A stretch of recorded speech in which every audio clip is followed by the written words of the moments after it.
Chapter 26. What are you doing? The Black Shadow finally couldn't help but ask. The audience in the live broadcast room were also stunned. Do you remember what you said? Lin Lang's mood was unexpectedly calm. At this moment, people seemed to see the Lin Lang who remained calm in the face of danger. At this moment, people are like Lin Lang. The mentality that was on the verge of collapse was suddenly shaken, and the mind was focused again. In the video, Lin Lang's voice is steady and inspiring. When the heart loses the energy supplied by the body, but has not yet completely died, we can use the key to unlock the cage.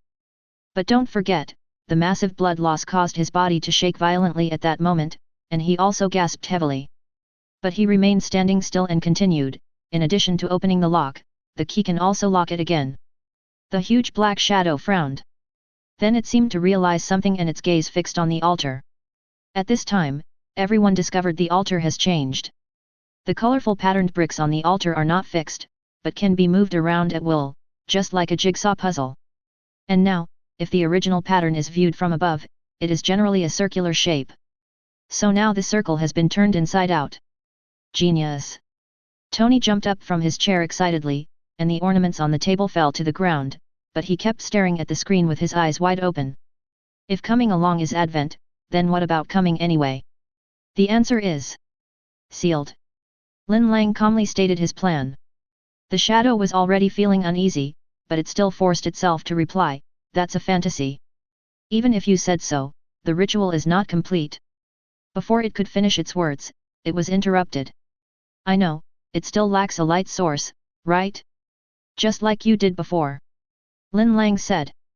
The huge black shadow was a little surprised, and then said calmly, "Yes, it is light. I can tell you that the ritual can only be successful if there is sufficient light. And here." It didn't say anything else, but everyone can understand what it means. Only Nick Fury's eyes became brighter and brighter. He stared at Lin Lang, the guy who always seemed to be able to create miracles. Sure enough, Lin Lang took a few deep breaths.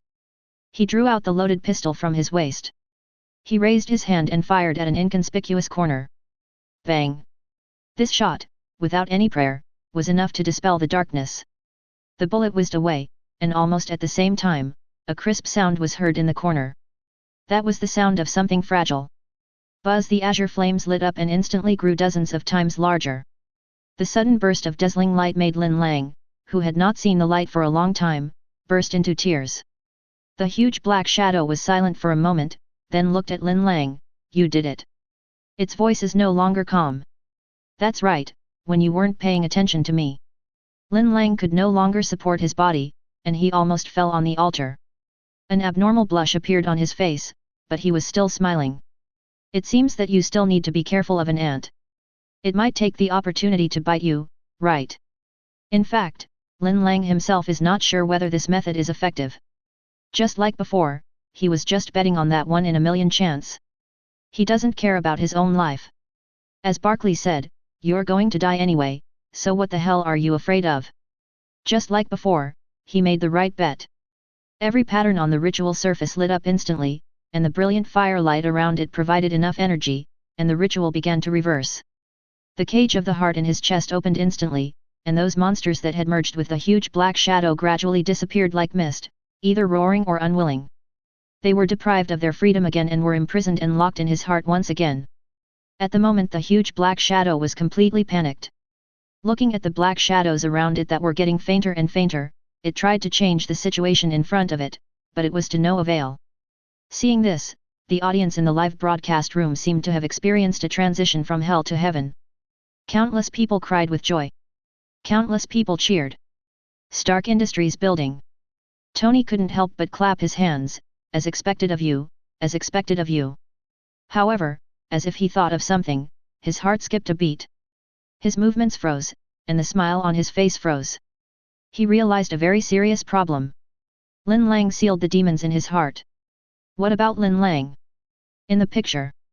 Lin Lang ignored it, or rather, he simply didn't have time now. He was enduring and struggling with the extremely swelling and bursting feeling in his heart and the constant roars and whispers in his mind. His fingers were tightly gripping the edge of the altar, his knuckles turning white. He tried hard to ignore the unwilling roars from the monsters in his head, and concentrated on gritting his teeth, trying to stop his heart from splitting. You won't be able to hold on for much longer. The huge black shadow's voice came, and along with it also appeared its distorted face. You really don't think this overconfident approach will succeed? It no longer has the calmness and superiority it once had.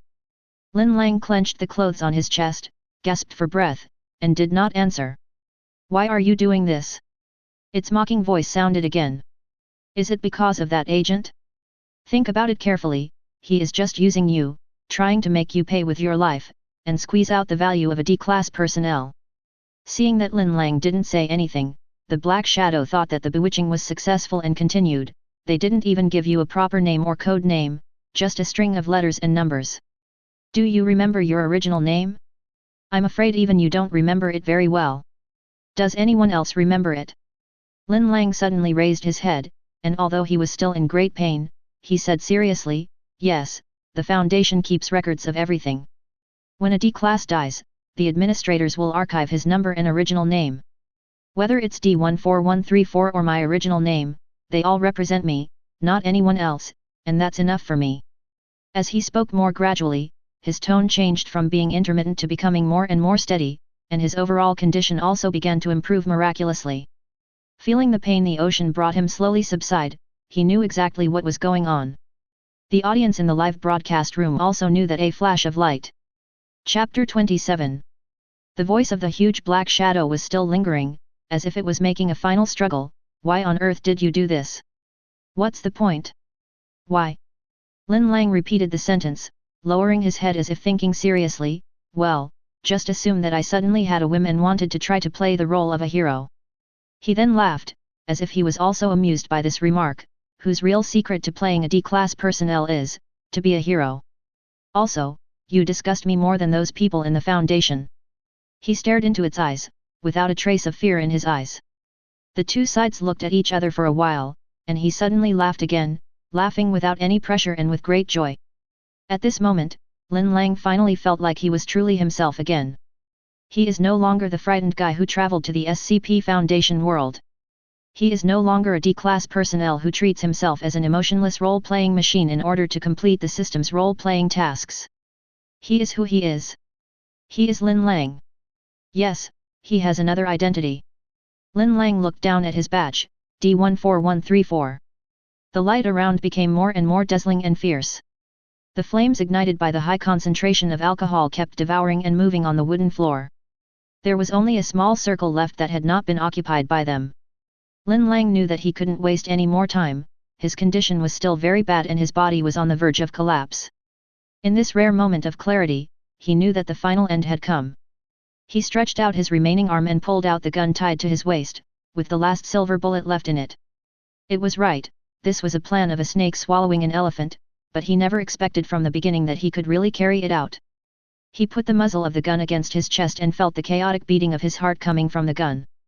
Seeing this, the people in the live broadcast room were stunned. They looked at this scene in disbelief. Hasn't the ritual been reversed? Hasn't it been successful? Why? In the picture, Lin Lang feels his own heartbeat. Plop plop, there has never been any god who is so high that we cannot look directly at him. The true god is beating in your chest all the time. His eyes were still closed, but a smile of relief appeared on the corner of his mouth. A moment later, the finger pulled the trigger. Bang! Gunshots rang out. The entire dead realm seemed to be shaken by this inconspicuous sound. After a few seconds, a dull sound was heard. It was the sound of the hand holding the gun falling weakly to the ground. The flames burned more and more fiercely. From time to time there was a crackling sound. The jumping light gradually expanded, eventually covering the entire room. Like a tide, it submerged his body. At the end of the scene, a short notice appeared on the screen. On data expunged, D14134 was equipped with a closed-circuit camera connected to a monitor via a 25M cord. He was instructed to check as many places as possible and try to return afterwards. As he passed through the doorway, the camera feed cut out. The rope was pulled tight, then broke. After several hours, SCP-1983-1's anomalous effects ceased. Inside, the mummified bodies of several agents were found. Document 1983-15, an important SCP report written by an agent who was involved in an anomalous phenomenon, A&D. From the video recording left by D14134. The object is presumed to have been destroyed by D14134, who was posthumously awarded the Foundation star. Seeing this scene, in the Marvel world, everyone fell silent. Especially when the final announcement appeared, the audience was completely devastated. Wow, is this the end? Maybe this is what it means to go to the decedent, to face death resolutely, and never regret even if you die 9 times. There is no such thing as a high and mighty God that cannot be looked at directly. The real God is always beating in your chest. Is this what Lin Lang believes? He could have died in less pain, alas. I shouldn't have watched it earlier. Damn it. Now when I think of the last scene, I can't help but burst into tears. Yes. Inside S.H.I.E.L.D. Nick Fury stared blankly at the dark screen in the sky, countless thoughts surging in his mind. Why? Why could he do this? Nobody knows the answer. After a long silence, Nick Fury silently took off his hat and saluted towards the figure fading in the sky. His action was like a signal, and then all S.H.I.E.L.D. agents stood solemnly. Not only them, but also Kamar-Taj, Wakanda, and even the entire Blue Star. Countless people have built the most solid monument for that ordinary person who was far away in another world and did just one stupid thing. Salute to Decedent. Stark Industries building. Tony stared blankly at the gradually darkening screen in the sky, still unable to believe that Lin Lang died just like that. After a long silence, he smiled with relief. Perhaps, such a result is worthy of a hero like Lin Lang. Lin Lang has touched the hearts of countless people. Who knew that before everyone in the Marvel world could mourn the death of Lin Lang? Just at this moment, the entire Marvel world, new words appeared on the screen hanging high in the sky. Lin Lang's second memory from his previous life. Starting soon. Keywords of this issue: Mobile Task Force, Thaumatologist, Reality Bender. Chapter 28. When this content appears on the screen. Moment. Boom. Audiences throughout the Marvel Universe were shocked. Wasn't Lin Lang already dead in his previous life? Why hasn't his memory ended yet? S.H.I.E.L.D. All the agents were stunned. Natasha Romanoff, who was secretly wiping away her tears, also stood there in a daze. Nick Fury looked at the sky in shock, his brows furrowed into the shape of a character. Extraordinary chat group. Deadpool, what the hell? Although this guy is admirable, the problem is, isn't he dead? The only thing about Steve and Tony's past life is a memory, right? Tony, don't cue me. I don't know why, but I'd rather watch Lin Lang fight his way out of hell than watch Steve farming. Haha. Steve, get lost. Natasha Romanoff, is it still in the Foundation this time? The keyword is Mobile Task Force. Could it be that I will become a member of the Mobile Task Force this time? I am really looking forward to it. The audience in the Marvel world was immediately excited. Everyone had the same idea as Tony, especially after seeing the mysterious and strange world of the SCP Foundation. Definitely, many people are also worried about what will happen to Lin Lang next. The 3 missions performed by the D-class personnel were more dangerous each time. As official employees of the Foundation, the Mobile Task Force is afraid that they will be exposed to more anomalies, which are more dangerous. Future technology building. If little Spider-Man's feelings towards Lin Lang before were just curiosity and surprise, now they have completely turned into admiration and respect. After scratching his head for a long time, he finally couldn't help asking, Lin, what's going on? Logically, your memory should have ended, right? Lin Lang shrugged. Finish? Joke. Where are we going now? You know, his awakening system is called SCP Foundation Member Role-Playing System. D-class personnel are just the lowest level members of the Foundation. Lin Lang deliberately kept the secret a secret and said with a smile, just keep reading and you'll know. Not to mention little Spider-Man, even he himself is curious about which memory will be exposed next. You know, once you become a mobile task force, the anomalies you encounter, but it is not as simple and crude as 173 and 682. At the moment, the entire Marvel world, whether it is an ordinary person or an extraordinary person, they were all very curious about Lin Lang's second memory. Just when all the audience's expectations reached their peak, buzz accompanied by a strange sound, the screen above the sky that exposed the previous life suddenly flashed. The originally noisy live broadcast room suddenly became quiet. Everyone stared at the screen in the sky with eyes wide open. Before the picture appeared, a deep voice sounded on the screen. You are all agents selected from various departments, and this is the only reason why you were transferred to the Mobile Task Force. The Mobile Task Force represents the elite of the elite in the Foundation. As the sound gradually decreased, the picture became clearer. In the picture, an instructor wearing a Mobile Task Force training uniform is standing in front of a group of agents who are also wearing training uniforms and giving a speech. But the audience's eyes are always looking for something. Until a belated figure appeared at the door. Report. Medium-level Agent Lin is here to report. Everyone looked in the direction of the sound, and the moment they saw that figure, all the audience in the Marvel world were stunned. That familiar tall figure. Familiar handsome face.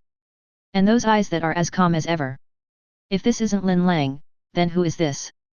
In an instant, the live broadcast room was boiling. What the hell?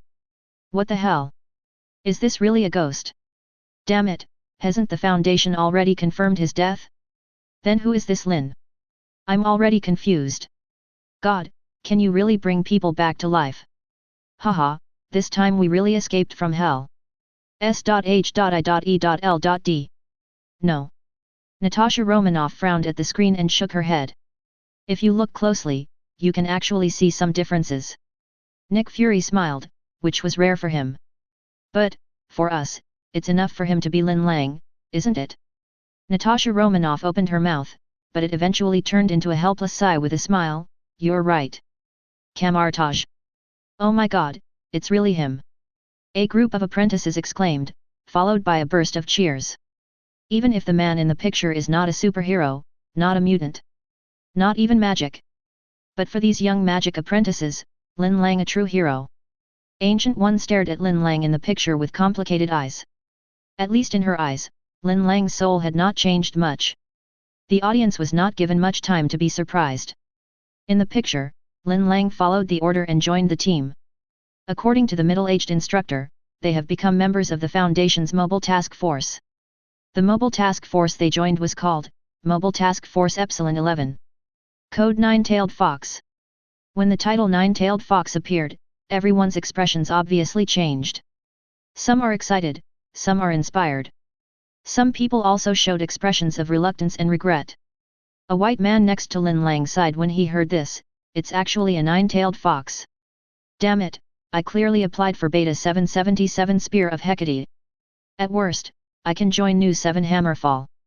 His complaints were immediately echoed by some people, definitely, and there were also some rebuttals. Beta 777? Just you. Are you a thaumaturge? Have you ever participated in a thaumaturgical confrontation? Stop scolding me, I'm just complaining. Actually, our nine-tailed fox is pretty good. The white man immediately changed his words when he saw that something was wrong. In terms of overall ranking alone, our nine-tailed fox can definitely be ranked in the top 10 among nearly 100 mobile task forces. In terms of combat power, even compared to those ironclad reincarnations, we are not much inferior. Hearing this, the audience in the live broadcast room widened their eyes. Nearly 100? Even Nick Fury was surprised. I originally thought that the SCP Foundation was just a small mysterious organization.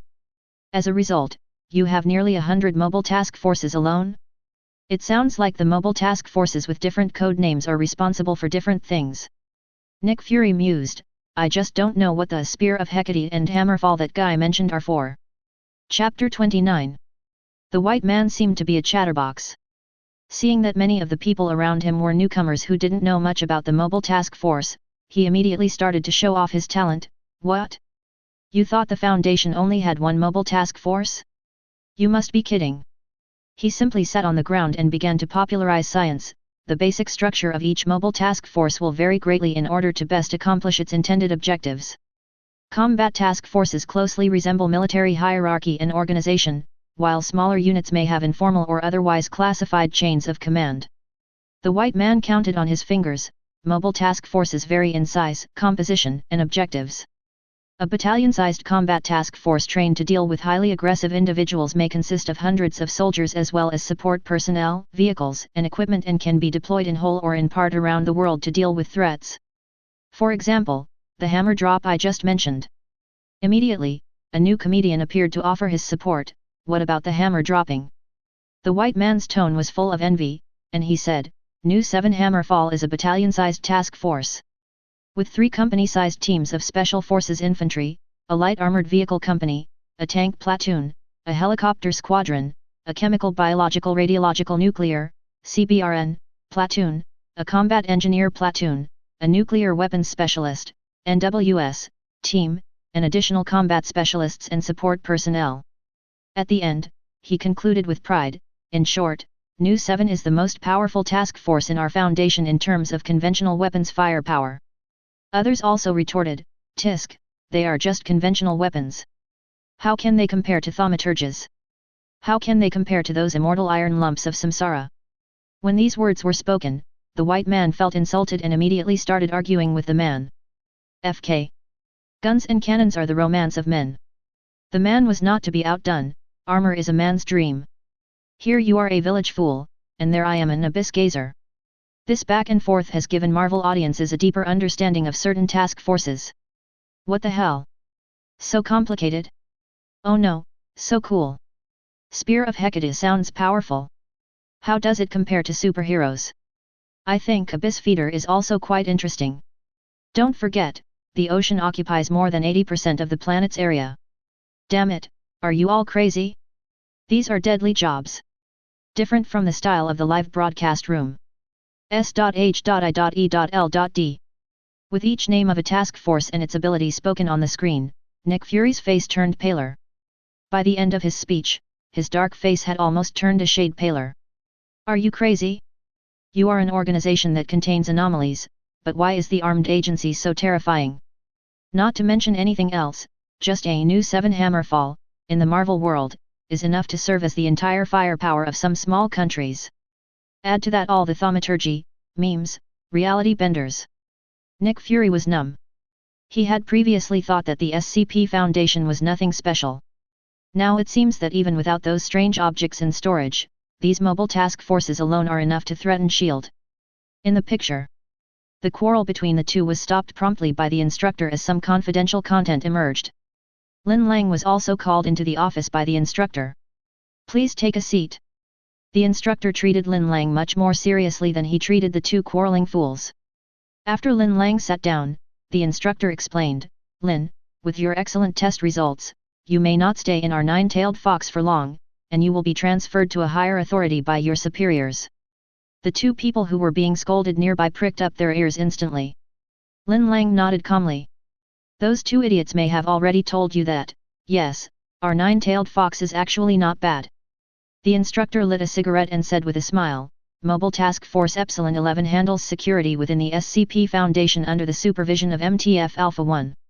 In other words, we're the Special Ops team deployed to Foundation sites when standard protocol fails and multiple breaches are imminent.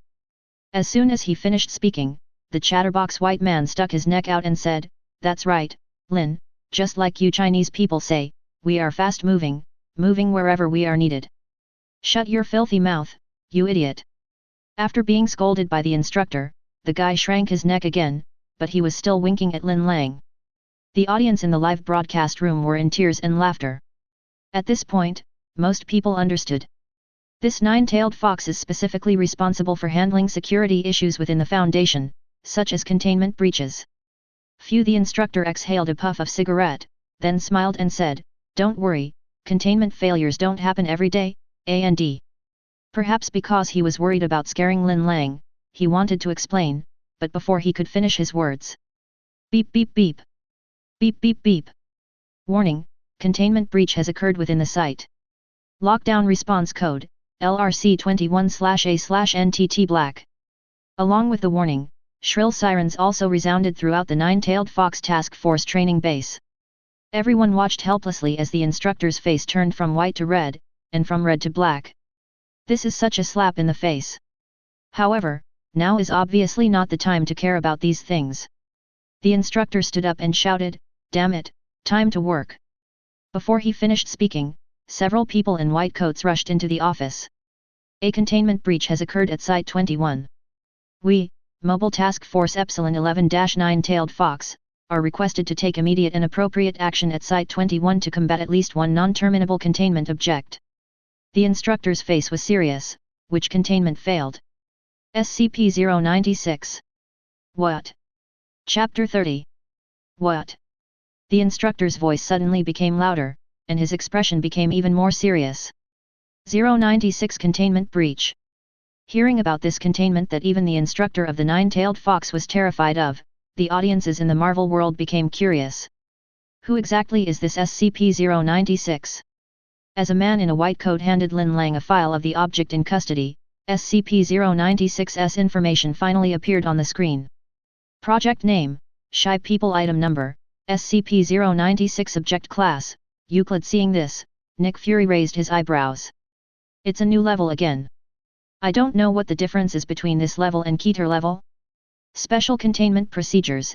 SCP-096 should be kept in a 5m×5m×5m steel airtight cubicle compartment at all times. The compartment must be checked weekly for cracks or holes.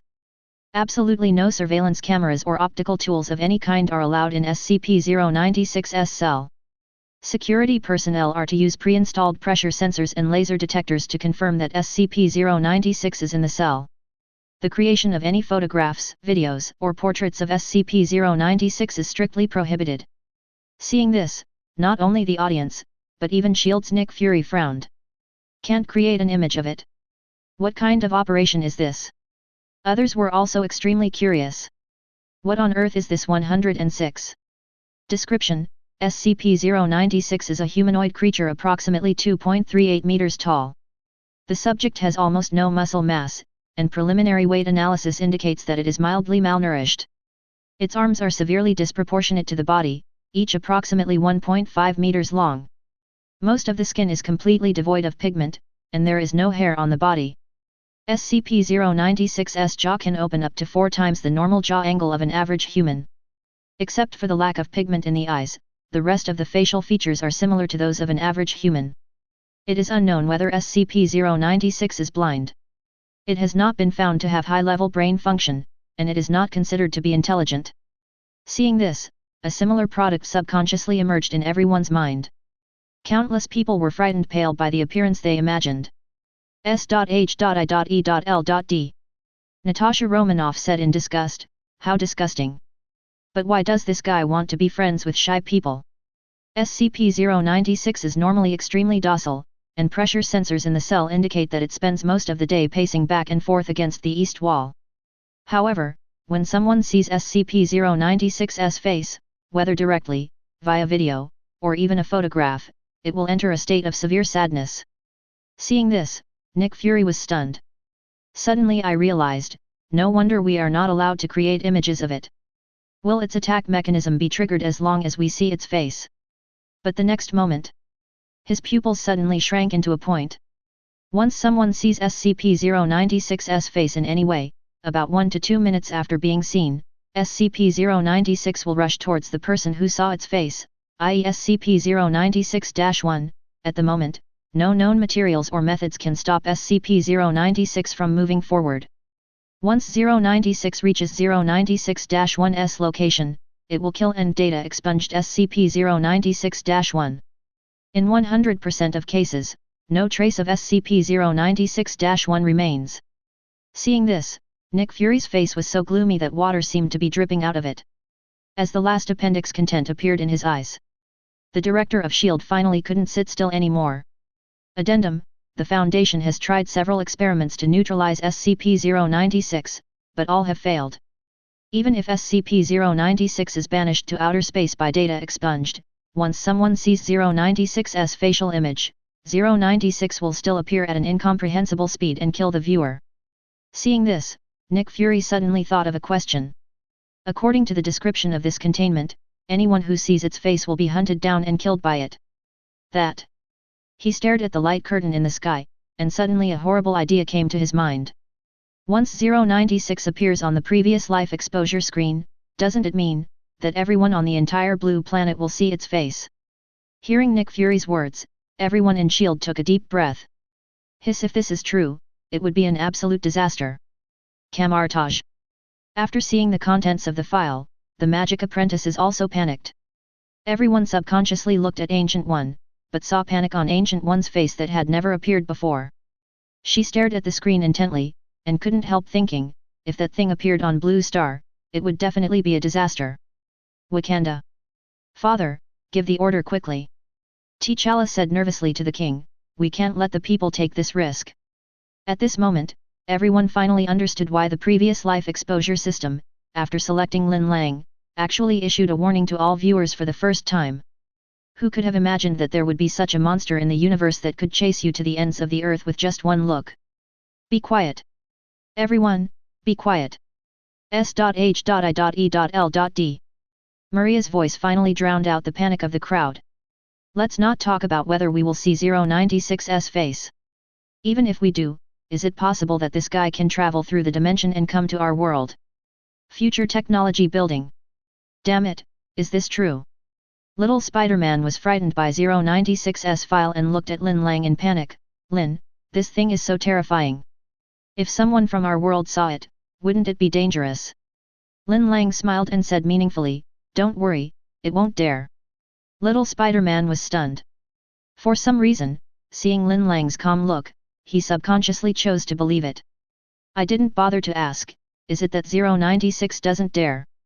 Or maybe the exposure system in the previous life didn't dare? 2. Chapter 31. Inside S.H.I.E.L.D. Maria's words calmed everyone down temporarily. Yes. Lin Lang's previous life was obviously not in the same world as them, not even in the same dimension.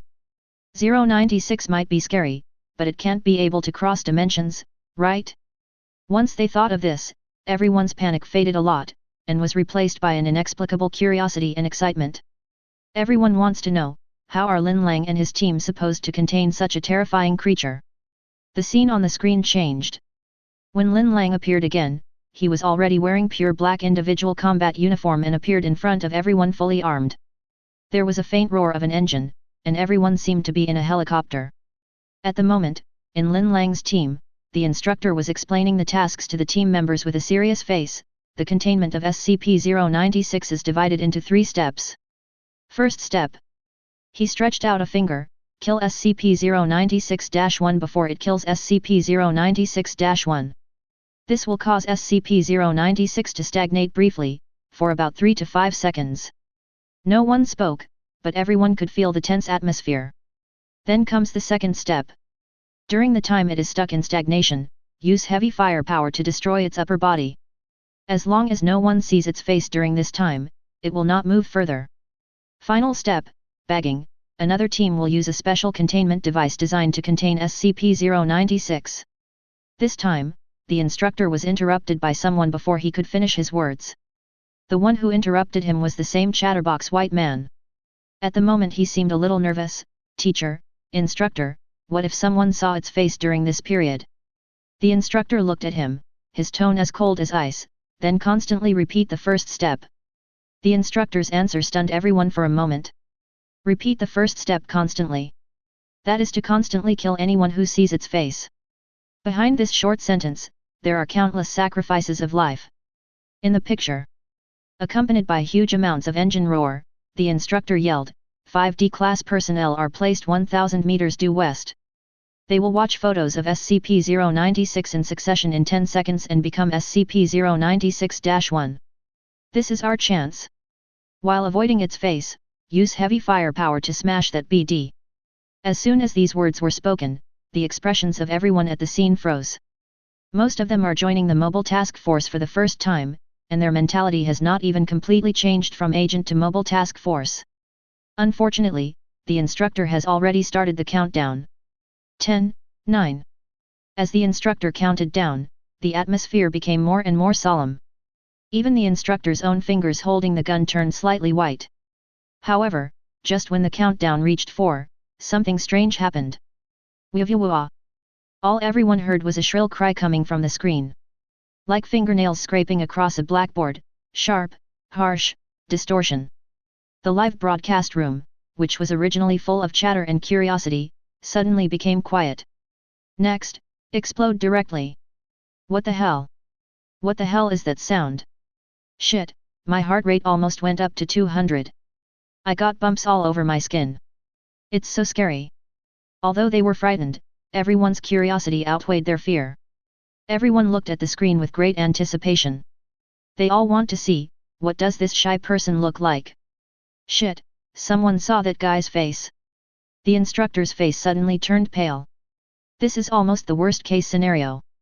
Once SCP-096-1 is in a busy city, or in a crowd. An absolute disaster. The footage shot from inside a A-60 Black Hawk helicopter shows a pale, slender figure moving at high speed across the desert. Seeing this, countless people in the live broadcast room subconsciously closed their eyes, worried that they would be in danger because of seeing SCP-096's face. However, the situation in the picture was beyond everyone's expectations. The head of SCP-096, who was running fast in the picture, was covered by a shadow that was completely impenetrable to vision. Seeing this, the entire live broadcast room was shocked. S.H.I.E.L.D. Nick Fury finally put his worries to rest. Although Assistant Maria looked calm, the cold sweat on her forehead still revealed her nervousness. The previous life's exposure system has indeed repaired the image.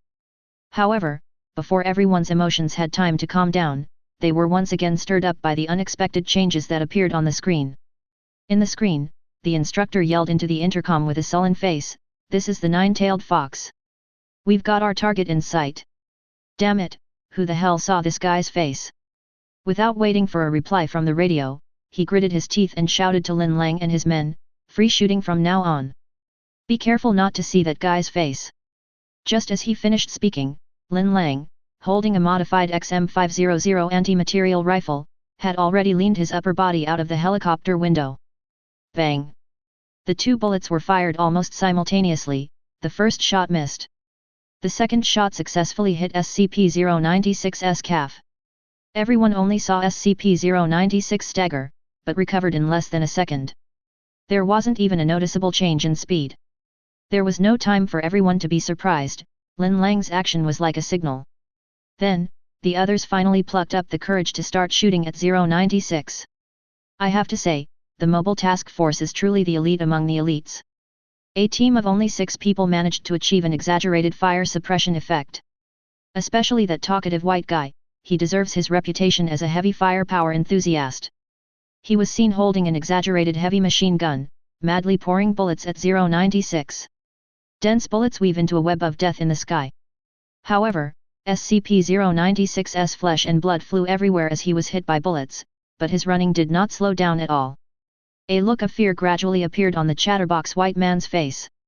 While changing the bullet, he shrilled, "Shit," shot the GAU-19 at it for at least 20 seconds. 20 FG seconds. 600.50 rounds in that thing, and it might as well have been spitting at it. Chapter 32. At the moment the helicopter was only 20 meters away from 096 on the ground. Everyone poured out their firepower as if to vent their anger, but the impact on 096 was not as great as that caused by Lin Lang alone. I saw him holding the XM500 anti-material rifle and firing 3 more shots. Bang! Bang! Bang! All 3 shots hit 096's back of the head. The bullet that could penetrate steel plates hit the back of 096's head, but failed to penetrate its skull. But fortunately, 096 finally fell to the ground.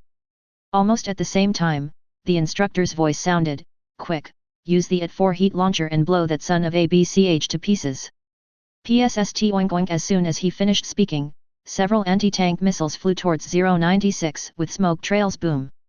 The explosion of flames shot up into the sky, and the blast of air almost overturned the helicopter.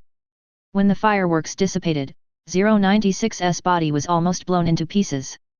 "Haha, I've seen this thing penetrate a tank like tearing toilet paper," the talkative white man shouted excitedly. However, when 096 started running again, dragging his defective body, the talkative white man opened his mouth wide, and his whole body looked like a goose with its neck strangled. The audience in the live broadcast room were also stunned. "Oh my god, he's not going to die? What on earth is this guy made of? Could it be another immortal containment object? Is this ability common in the Foundation? Crazy, really crazy." S.H.I.E.L.D. Listening to the agent's discussions, Nick Fury frowned. Compared to the terrifying characteristics of 096, he was more concerned about the containment failure this time. The task force was clearly ready to use D-class personnel as 096-1 to assist in containment. Why would someone else become 096-1 during this time? Looking around at the various agents and senior executives within S.H.I.E.L.D., he had a bad guess. Could it be that is there a mole in the Foundation? Bang! Lin Lang kept shooting. Although he was unable to kill 096, he had mastered the technique and could slow down 096's running speed every time he fired. Unlike the panic of the others, Lin Lang fired his gun without turning his head and asked, "Has 096-1 not been confirmed yet?" The instructor clutched the intercom tightly. "Damn it, haven't you found it yet? Size of the target has been preliminarily confirmed, MTF Tau 1 is coming for support." As soon as the voice on the intercom fell, Tau 1's voice also sounded on the intercom, "Osprey in the air, moving data expunged towards data expunged. Awaiting directions." The chatterbox white man quickly came to the surveillance screen. "The target is heading west, on, FK it's on I-40. I think it just knocked over a truck. The direction is data expunged degrees off data expunged. The next town in this direction is data expunged. I think there are still a few hundred kilometers. Shit, MTF, we're advising Echo Romeo to begin evacuating I-40. I don't know how many vehicles the target has destroyed. Just saying." Oink oink. 8 V-22 Osprey tilt-rotor aircraft flew overhead. Fly past the helicopter, heading in the direction SCP-096 left. The instructor breathed a sigh of relief. MTF Tau 1 went to the population center on the path of SCP-096 to evacuate civilians in advance. The helicopter was traveling at full speed. When flying over the three towns, everyone clearly noticed that most of the residents on the ground were gathered in the square and blindfolded. Everyone could just barely hear the muffled commands coming from the loudspeakers of the helicopter and the ground personnel. "The target is entering the vicinity. All units activate scramble devices and begin crowd control procedures. All civilians are not allowed to leave their positions or remove their blindfolds. Anyone who moves or touches the blindfold will be shot." I repeat, all civilians. Seeing this, the audience in the live broadcast room all had their hearts in their throats. They have already seen the horror of 096. What if someone in this town accidentally saw 096's face? That would be an absolute disaster. However, the more you fear something, the more likely it is to come. As expected, 096 appeared in the field of vision. It rushed into the crowd with a clear purpose. An accident is about to happen. Bang! Lin Lang's gunshot broke the silence and echoed over the town. The bullet left the chamber. Penetrate the air. The one who got shot was not 096. Everyone clearly saw that 096 was stunned for a moment. Even the voice coming from the loudspeaker was stunned for a moment. "Damn it! Civilians are not allowed to move. Shooting. Heavy. Unintelligible." The audience in the live broadcast room were also stunned. They stared blankly at the figure on the screen. Looking at his trembling eyes, looking at him gripping the gun handle tightly, his fingers were almost bloodless. The next second, 096 recovered from his daze. SCP-096, which had been silent just now, seemed to have been severely stimulated and instantly burst into an extremely uncomfortable cry. "Wee-wee-wah!" A shrill scream accompanied by indistinct crying suddenly rang out in the square. The sound was so penetrating that it even temporarily drowned out the sound coming from the speaker. "Damn it! 096 has a new target." The instructor's face turned pale, and he almost gritted his teeth and said, "Sniper, observe the situation and kill anyone who may become SCP-096-1 at any time." "Yes." Lin Lang's voice was a little cold. The instructor kept talking, "Everyone else, be ready to bag at any time." SCP-096 covered his face with his 5 slender fingers. The exposed bloody mouth howled wildly in the direction of the crowd. 096 rushed into the crowd.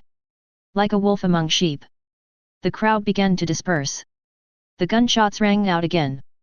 The sound from the speaker is unintelligible over SCP-096's cries.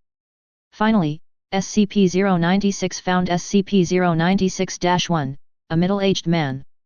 After killing 096-1, 096 obviously became stagnant again. The instructor suddenly shouted, "Now!" Seeing that 096 was showing signs of recovery, the instructor gritted his teeth and said, "Damn it, where is he?" As soon as he finished speaking, a figure jumped down from the helicopter. Lin Lang held a large black bag in his hand, and it fell towards 096 like a cannonball. Chapter 33.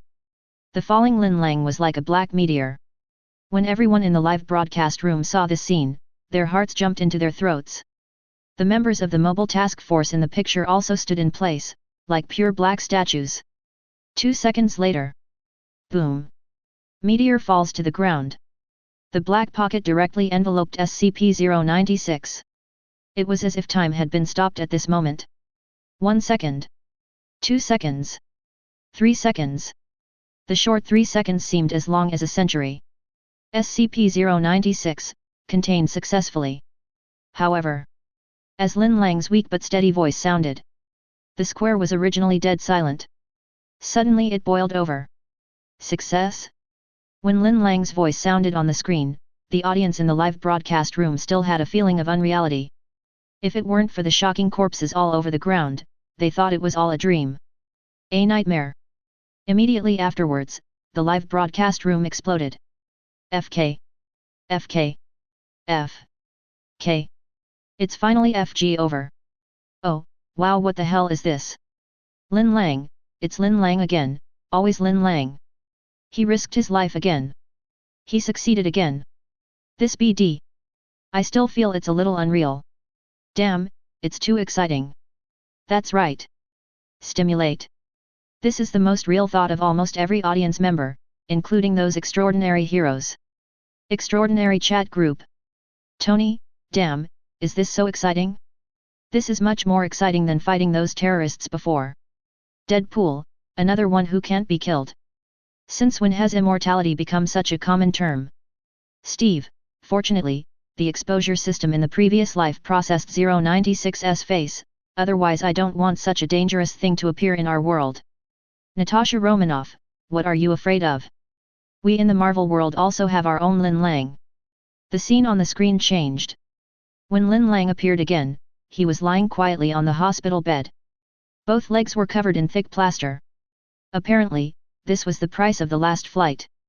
But compared to the out-of-control 096 killing everyone in the crowd, this price is obviously more acceptable. Just then, there was a knock on the ward door. Before Lin Lang could agree, the group rushed in. Woohoo! Look who this is, our hero. A chatty white man, now known as Jack. Jack came rushing into the room with a grandiose voice, followed closely by the rest of his team. Ignoring Lin Lang's indifference, Jack came over in a servile manner. Look here and touch there. Then he acted indignant and said, Look. Look. What a stingy foundation. You've made such a great contribution, but they don't even want to give you a foundation star. They're so stingy. Someone echoed, yeah, they even gave a D-class personnel a foundation star. After these words came out, Lin Lang's expression froze. The expressions of the audience in the live broadcast room were also extremely strange. S.H.I.E.L.D. PSST Natasha Romanoff finally couldn't help laughing out loud. Damn, these guys probably don't know that the last D-class personnel who received the foundation star was also Lin Lang. Haha, get the hell out of here. The instructor's voice sounded on the screen. He cursed and pushed through the crowd, then came to the bed with a smile. How is your recovery? The doctor said it will take more than a month. Hearing this, Jack interrupted angrily, we're fighting on the front lines, and these damn guys can't even spare a piece of SCP-500. SCP-500. Nick Fury raised his eyebrows. Another new anomaly. I don't know what this thing is. Who knows, in the picture. The instructor sneered at first, then took out a capsule in front of everyone's surprised gaze. Oh shit! You actually applied for it. The team members screamed and their eyes widened instantly. The instructor said proudly, the old guys in the resources department still gave me some face. As he said this, he handed the capsule in his hand to Lin Lang. Although it is a weakened low-level replica and its effect is not as good as a high-level replica, it is enough to heal your leg injury. Nick Fury was stunned as he stared at the capsule in the instructor's hand.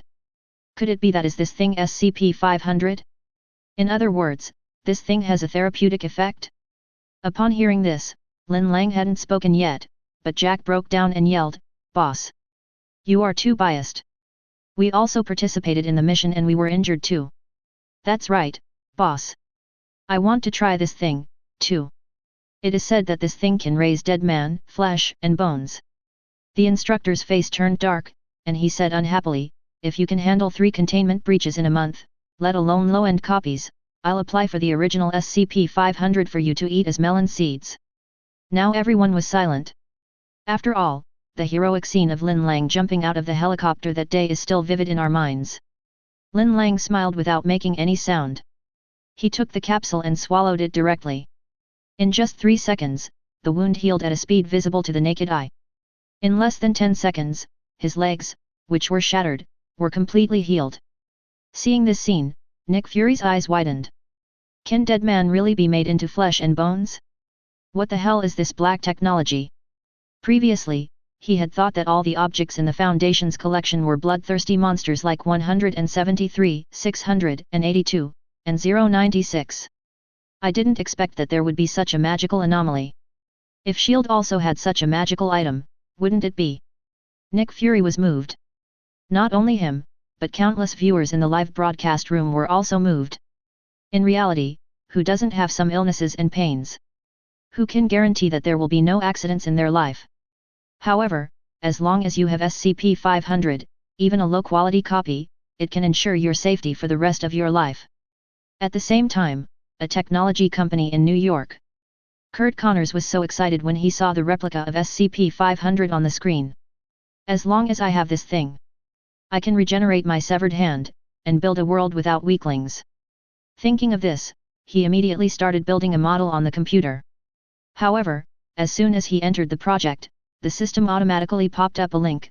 Future Technology Pharmaceuticals officially launched research on projects such as gene repair, cancer control, limb regeneration, etc. Chapter 34. Future Technology Building. Little Spider-Man glanced at the screen, then at Lin Lang, as if he wanted to say something but hesitated. Finally, after hesitating for a long time, he couldn't help but ask, Lin, I don't have any intention of exploring your privacy, but I still want to know. As he spoke, he took off his hood, revealing a slightly immature and confused face. He looked at Lin Lang seriously. I want to know if that's what you gave me to eat when I was bitten by a spider for the first time and was about to lose control. Lin Lang blinked and looked at Peter Parker. In fact, when Lin Lang first saw Peter Parker on the subway, he was also a little surprised. At that time, Parker had obviously just been bitten by a spider. However, when he got on the subway in a daze, he did not gain extraordinary abilities like in the original book. On the contrary, his entire genes are collapsing madly. If Lin Lang hadn't fed him a copy of SCP-500, it's not certain whether this guy could survive, let alone turn into Spider-Man. Since he was discovered by this guy, Lin Lang didn't intend to hide it from him. He smiled and nodded. How is it? The effect is pretty good, right? Ah, this. Now it was Parker's turn to be confused. He's started to become self-destructive in his mind, and you admit it. So, you actually own SCP-500. What else? Lin Lang shrugged. How do you think my company can expand its business to the entire galaxy with just concepts, without a certain technological foundation to support it? When Lin Lang traveled through time, he followed the principle of not taking anything away and brought some things with him to marvel. Especially a panacea like SCP-500. Parker's eyes widened in shock. So, there are some unusual items around you? No, Parker. Lin Lang looked him straight in the eye. There are no more anomalies in the universe. Then this. This is just medicine, you can think of it as a technological product. Lin Lang sat back on the sofa, crossed his legs and said casually, as a top-tier billionaire, it makes sense to carry a few panaceas with you, right? Nuclear, reasonable A. Parker came over excitedly. Lin, are there any other anomalies? Oh no, objects in storage? Can you let me see them? I'm so curious. Lin Lang looked at him strangely. What are you thinking? Definitely nothing. Before he finished speaking, the voice of the super butler Chin rang out. Master, Miss Jia seems to have woken up. Lin Lang. After seeing that the replicas of SCP-500 have such miraculous effects, the audience of the Marvel world has reached a peak of curiosity about the Foundation's collection.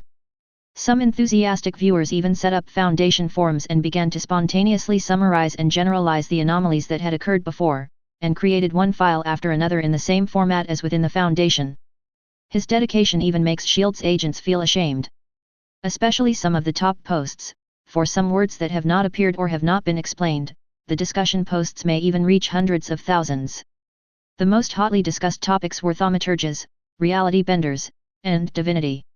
When the S.H.I.E.L.D. agent reported the situation to Nick Fury, he randomly clicked on a post discussing thaumaturges. Regarding thaumaturges, I think it is very superficial to simply view them as spells or magic. I think thaumaturgy and reality benders might be two opposite entities, from a mathematical point of view. Seeing that a well-known mathematics professor from a top international university also appeared in the forum, and then reading their speeches that were almost like academic reports, Nick Fury had a face full of black question marks. He just wanted to know how these people could deduce so many theoretical conjectures based on the current sporadic information. But even he had to admit it. In just a few short memories, Lin Lang has made the Foundation the biggest hotspot in the entire Marvel world. Even he was very curious about those areas that were mentioned but had not yet appeared, or had not even been mentioned. Unfortunately, the memory selected by the exposure system does not seem to be controllable. At present, they have a basic understanding of the concept of anomalies, but they are still completely in the dark about the Foundation. At the moment, the scene finally completed the transition and appeared on the screen again. The audience in the Marvel world immediately sat up straight. Before the picture appeared, everyone heard the instructor's voice coming from the screen. In 2020, Site CN-108 was invaded by Chaos Insurgency after the containment breach in the heavy containment area. After receiving the breach report, the command center urgently dispatched the available mobile task forces in the surrounding area to rescue the site and appointed Colonel Wong as the captain of this operation. Judging from the sound, the instructor seems to be giving a lesson. According to subsequent statistics, the number of Chaos Separatists who came to attack was 3 times the number of all the team members led by Colonel Wong. In this battle, Colonel Wong flexibly used the double-sided trap tactic and rationally arranged our personnel according to the enemy's distribution, splitting the enemy into small groups and annihilating them one by one, thus winning despite being outnumbered. Sure enough, when the picture became clear, Lin Lang and his group appeared on the screen. At the moment they were wearing ordinary training clothes, sitting in a hall, seemingly having a class. The lecturer on the stage was none other than the instructor I knew well. Before he finished his lecture, the chatterbox Jack suddenly stood up and said with great excitement, "Boss, what's the point of just teaching us how to deal with ordinary humans? Can you tell us how to deal with special enemies?" Someone immediately joined in the booing. Yeah, our enemies are either containment objects, reality benders, or mimetic hazards. Can you tell me about that?" Hearing this, if he wasn't in Marvel, Nick Fury would have wanted to get into the screen and say okay to the instructor. This is exactly the information that S.H.I.E.L.D. is eager to know. Shut up, idiot. You can handle a reality bender? Do you think you are Lin Lang? At this time, Lin Lang, who had been silent all the time, suddenly said, "Boss, I want to know too."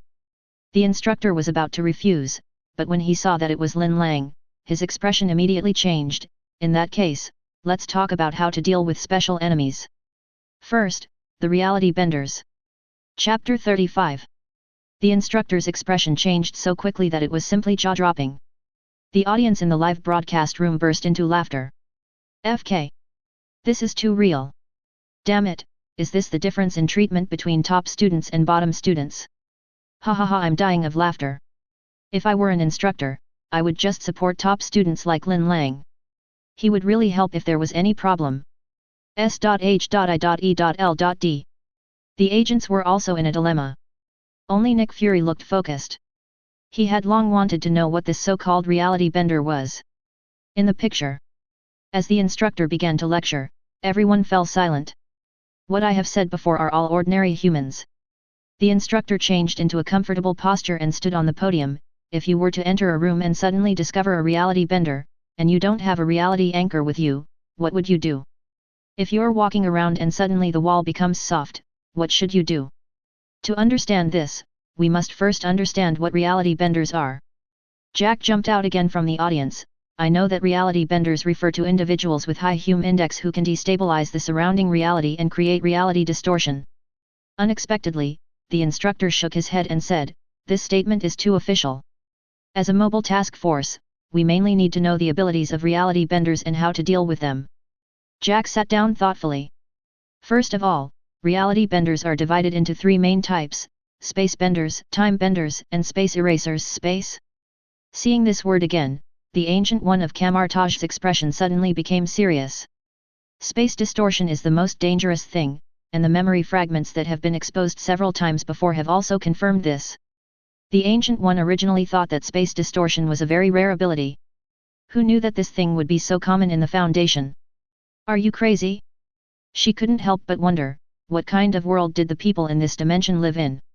Distorting reality means that the scale of the spatial coordinates can be arbitrarily reduced or enlarged.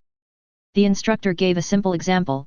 For example, they could reduce the space between the skin of your hand and the toilet bowl, making it easier for your hand to reach the toilet bowl.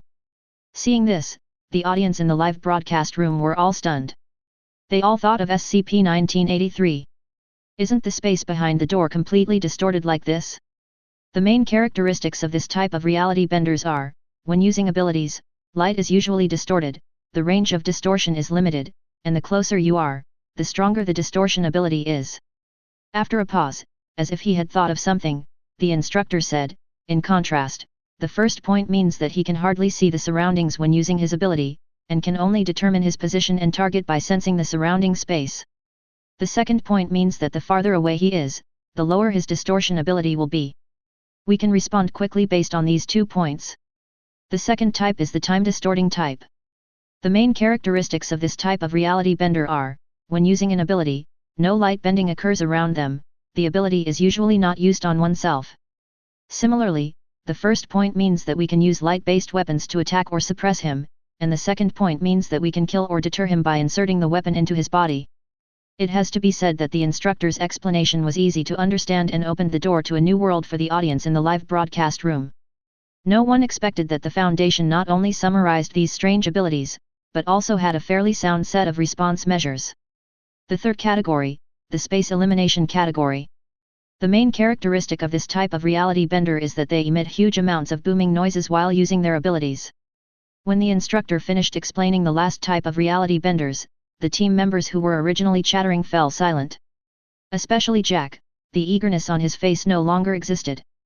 For audiences in the Marvel world, reality warpers may be a group of mutants with great powers. But, for the members of the Mobile Task Force, reality benders are a group of demons who kill people invisibly. Perhaps worried that the team members might be frightened, the instructor slowed down his tone and explained, although reality benders are a group of people who can change reality through perception and willpower, they cannot bend reality at will. Seeing everyone looking over, he said solemnly, the truth is, reality benders' powers can only alter what they can perceive and, to a certain extent, understand. So they all have various restrictions. 1. Reality benders cannot foresee the future and can therefore be ambushed. 2. Reality benders have their own range limits and cannot affect anything they are not aware of. 3. Reality benders cannot impose their will on anything they do not intend to exploit. 4. Reality benders have human weaknesses and can be swayed by emotions/reason. After hearing this, everyone breathed a sigh of relief. Unexpectedly, Jack became stiff again after hearing this. Boss, what about memes? How do we deal with mimetic enemies? The instructor's face darkened and he yelled, dealing with mimetic hazards is the job of the Eta-10C No Evil Task Force. Memes can change a person's cognition and behavior to a fundamental degree. Then, the instructor simply explained to everyone in one breath the 3 types of special enemies, reality benders, mimetic hazards, and anti-divinity. After listening to this, the audience in the Marvel world had only one thought. Ordinary people, in such a world, how did they survive? However, as the instructor talked about the 4th point, divinity, everyone then realized that it was too early for them to express their feelings. Divine beings are usually large in size and possess reality bending and mimetic hazards. As for how ordinary mobile task forces deal with divine creatures, the instructor paused and smiled, report to combat command immediately. And try to evacuate after taking all protective measures. Definitely, provided that you don't go crazy the first time. Chapter 36. After hearing this, the audience in the live broadcast room who were originally arguing were stunned. Meet the divine enemy. Will you go crazy the first time? What? Is the divinity in this world so powerful? Isn't that a bit exaggerated? Yeah, even if it's an evil god, it shouldn't be so exaggerated, right? At the moment. Asgard. Nonsense. It's complete nonsense. Loki seemed offended. How can a mere human know what a true god is? How dare you brazenly define God? That's simply presumptuous. Loki is very confident in his divine power, but he cannot accept that his divine power is simply defined as reality distortion by a group of ordinary people. The most important thing is that he himself does not have the ability to be infected by memes. According to the Foundation, doesn't that mean he is a god without divinity? Kamartaj. Sorcerer Supreme, God, is it really so unsolvable? Facing the apprentice's doubts, Ancient One seemed to have thought of something, and his face was silent. That's not an area you need to know about. As a Sorcerer Supreme, she naturally knew that God did exist in this world. There are even a lot of them. In particular, the gods in the major myths and legends on Blue Planet all exist. It's just that they are no longer in the same dimension as humans. As the Sorcerer Supreme, her duty is to prevent these gods from coming to Earth. But what puzzled her was, according to the Foundation's description, could it be that? Have they also seen gods with divinity? Even sheltered gods? For some reason, the existence that made her soul tremble appeared in her mind again. She couldn't help but think, what if it was him who came to Blue Star, as a Sorcerer Supreme? Can you still fulfill your responsibilities? S.H.I.E.L.D. Mimetic infection can actually be transmitted through vision, hearing, and smell. Natasha Romanoff suddenly realized, no wonder the previous life exposure system issued a warning at the beginning.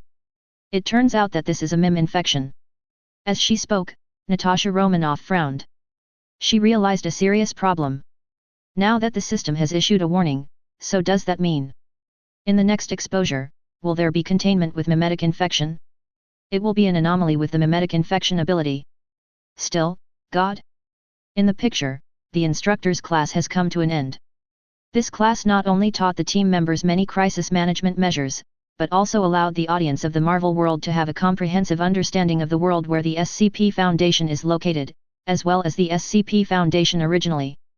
In the scene, just as the training was ending and everyone was about to leave, the instructor suddenly called Lin Lang. Lin, come with me. Lin Lang nodded to Jack, who was waiting for him, and then followed the instructor into the office. Do you want it? The instructor handed Lin Lang a cigarette. Seeing Lin Lang shaking his head, he lit up on his own. He exhaled a puff of smoke and then said earnestly, this thing is a man's best friend.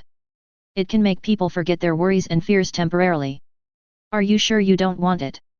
Seeing Lin Lang shaking his head again, the instructor asked curiously, excuse me, do you have any bad opinions about smoking? Lin Lang blinked, is smoking harmful to health? Cough, cough, cough. Damn. Your FG success made me laugh. The instructor coughed and laughed, harmful to health? That's only if you can live to that period. After the joke, he put away his cigarette and said seriously, this time I'm looking for you because of the containment breach of 096 last time. Lin Lang nodded. You guessed it right. He was indeed an enemy spy. He showed a photo with 096 on it to an unlucky person. The instructor held up 4 fingers for emphasis, 4 pixels. 4 damn pixels. I doubt he even knew what he saw. He probably just glanced at the photo, noticed a small area without color, and then went on with his day. Damn 096. Seeing this, not only Lin Lang, but even the audience in the live broadcast room were shocked. Just seeing 4 pixels? Isn't this too outrageous? That idiot has been executed, definitely. He may have become a D-class personnel. The instructor blew out a smoke ring and scolded with a smile, I didn't expect that the chaos splitter that split from the red right hand would still be like this. Before the instructor finished speaking, he suddenly slapped himself in the face, damn it, look at my memory, I almost let it slip again. He looked at Lin Lang, who looked calm, and said with a wry smile, sorry, this is confidential. Understand? Lin Lang understands, but Nick Fury doesn't. Seeing that the previous old pit has not been filled yet, a new pit of Chaos Splitter and Red Right Hand has appeared. Damn it, I really want to pull these guys out of the screen and force them to explain themselves. Nick Fury cursed inwardly, damn the Riddler. In the picture. The instructor said it was all right, and just as Lin Lang turned around, this guy shouted, oh, there's one more thing. Lin Lang blinked. Due to your outstanding performance last time, you are now a high-level agent of the Foundation. Congratulations. Your salary will be doubled and your security level will be raised to level 3. Lin Lang nodded and turned to leave. One more thing. Seeing Lin Lang's helpless expression, the instructor said awkwardly, well, there's a new job. Execute a level 1 reality bender. Terminate reality bender? Hearing this, the audience in the live broadcast room instantly became interested. Especially Nick Fury. I thought to myself, isn't this just a pillow for me when I'm sleepy? In the picture, Lin Lang looked around and asked, where is the file? No files. What the hell, what files do you need for a level 1 reality bender who just reached phase 2, experimentation? The instructor took out a registration form. In the town of Data Expunged, I-23, an old lady called the police and reported a problem in her backyard. The field agent went to investigate and found that the Hume readings were indeed abnormal. It's likely that this is a reality bender who has just discovered his ability. So I'll give you some practice. A first-level reality bender. With your ability, you can kill him with your eyes closed. Hearing this, Lin Lang nodded thoughtfully. Chapter 37. Although a level 1 reality bender is not worth the effort of elite troops like us, we have to say. Knock knock. Jack excitedly tapped his brand new tactical eyepiece and said excitedly, I have to say, this kind of equipment is worthy of our status as the elite among the elite. Appearing on the screen. The audience then noticed that Lin Lang and his group were sitting in the car. And their battle suits have also changed into new styles. ZC-9 Individual Integrated Reconnaissance Device. It includes a data link that can detect and display real-time radiation values, Hume index, EV particle fluctuation status and other data in the space where the device is located. It can also perform simple measurements on each sample. Without the audience asking, Jack on the screen listed all its functions like a master. After that, he looked at the peculiar and technological sniper rifle in Lin Lang's arms with envy, but compared to the others, your baby is the most coveted. Someone immediately reminded him, from now on, you have to call Lin the boss, understand? Damn it, I'm never used to this. Lin Lang ignored everyone's teasing and focused on the mission briefing on the screen. But as he looked at it, he frowned. Because it has been 12 hours since the last report was sent back from the incident site. Crunch accompanied by a sharp brake sound, everyone arrived at their destination. A remote and quiet town. At the moment it was already night, but there were very few lights in the town in front of us. The most important thing is no one. Damn it, do people in this damn place go to bed so early? Jack jumped out of the car cursing. Next, he activated the MIM detection function on his individual combat uniform, looked around with his goggles, and looked at a church in the center of the town. For a reality bender who has just reached stage 2, it's a clever disguise. Jack sneered, but it still can't escape the Foundation's eyes. He looked at Lin Lang. Boss, the Hume reading there is only 75/130, consistent with a level 1 reality bender. He rubbed his hands and said, let's have a good fight, brothers. No. Lin Lang retracted his gaze and turned to look at his 3 team members, start from the first house in the town and conduct a carpet search. S.H.I.E.L.D. A very sensible choice. Nick Fury nodded approvingly. Natasha Romanoff curled her lips and said, sometimes being overly cautious will only complicate things. A first-level reality. Level 1. Nick Fury interrupted her, who said that? You know, no one has seen the target since Lin Lang and his team took over the mission. Natasha Romanoff was stunned and asked in surprise, you mean, maybe it's not level 1? It could be worse. Nick Fury's guess was soon confirmed. At first, Jack was quite dissatisfied with Lin Lang's arrangement, but after they checked more than 30 houses and found no one, he realized the seriousness of the problem. Damn it, people in this town also have a nightlife. Jack cursed in a low voice, you're not sleeping so late at night, are you going to mass? Lin Lang's eyes flashed as he looked towards the auditorium in the middle of the town. In a dark town, the brightly lit church is like a lone lamp in the darkness. Religious beliefs have given the church a sacred color. However, at the moment, what happened in this church had nothing to do with holiness. Take off your clothes. Okay. Oh, you're so hot, oh my god, you're so beautiful. Don't be shy, babies, come here. In the bright church, a group of half-undressed women, like stars surrounding the moon, surrounded the man in the middle. The man, or rather boy, had blonde hair and blue eyes, and was about 1.80 meters tall. Seeing this scene, the audience in the Marvel world seemed stunned, and then instantly became excited. What? Can I watch this without paying? What the hell, my son is still here. What the hell? Could this guy be a reality twister? It's so twisted, so FG twisted. Wow, wow, wow, tears of envy are flowing out of my pants uncontrollably. Are those tears coming from you? The live broadcast room was instantly filled with a happy atmosphere. S.H.I.E.L.D. The agents felt a little embarrassed when they saw the scenes that were not suitable for children. Natasha Romanoff looked at the screen and was amazed. Are all the people in this town so good at having fun? And in a place like this? After all, being depraved in a sacred place might arouse people's desires even more. Nick Fury's face was dark, and he said coldly, "Don't you find that those women have a common feature?" Natasha Romanoff blurted out, "No clothes." "Idiot, your eyes are dull." After Nick Fury mentioned this, everyone realized that it seemed to be true. On the screen, those women were like zombies, demanding whatever they wanted from the blonde boy. It was as if she was completely unable to resist the boy's orders. Seeing this, and recalling the lesson from the instructor before, Natasha Romanoff was shocked. Could it be that this guy is one of those reality warpers who can change other people's behavior and thinking abilities? It looks a bit like mind control. As soon as the words fell, something strange happened on the screen. A middle-aged man suddenly broke into the church. When he saw his wife in the crowd, his eyes suddenly turned red with anger.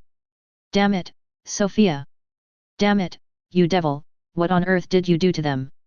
It was obvious that when the man appeared, a moment of panic flashed across the boy's face. But soon, panic turned into anger and murderous intent. "Untouchable, how dare you bump into me?" The boy was saying some second-year nonsense. I saw him suddenly clench his right hand towards the man. Crack! PSST in an instant, the limbs and face of the man in front of him were completely distorted like plasticine. In less than a second, the man's body was so tragically unrecognizable. For a moment, blood splattered. "Ha ha ha, no one can disobey me." Looking at the rotten flesh at the door that had no human shape at all, fear and disgust first appeared on the boy's face, and then turned into madness. He looked arrogantly at the dazed women in the church. Like a king high above, patrolling his territory. Chapter 38. Stage 1, Denial. The subject refuses to acknowledge their special ability.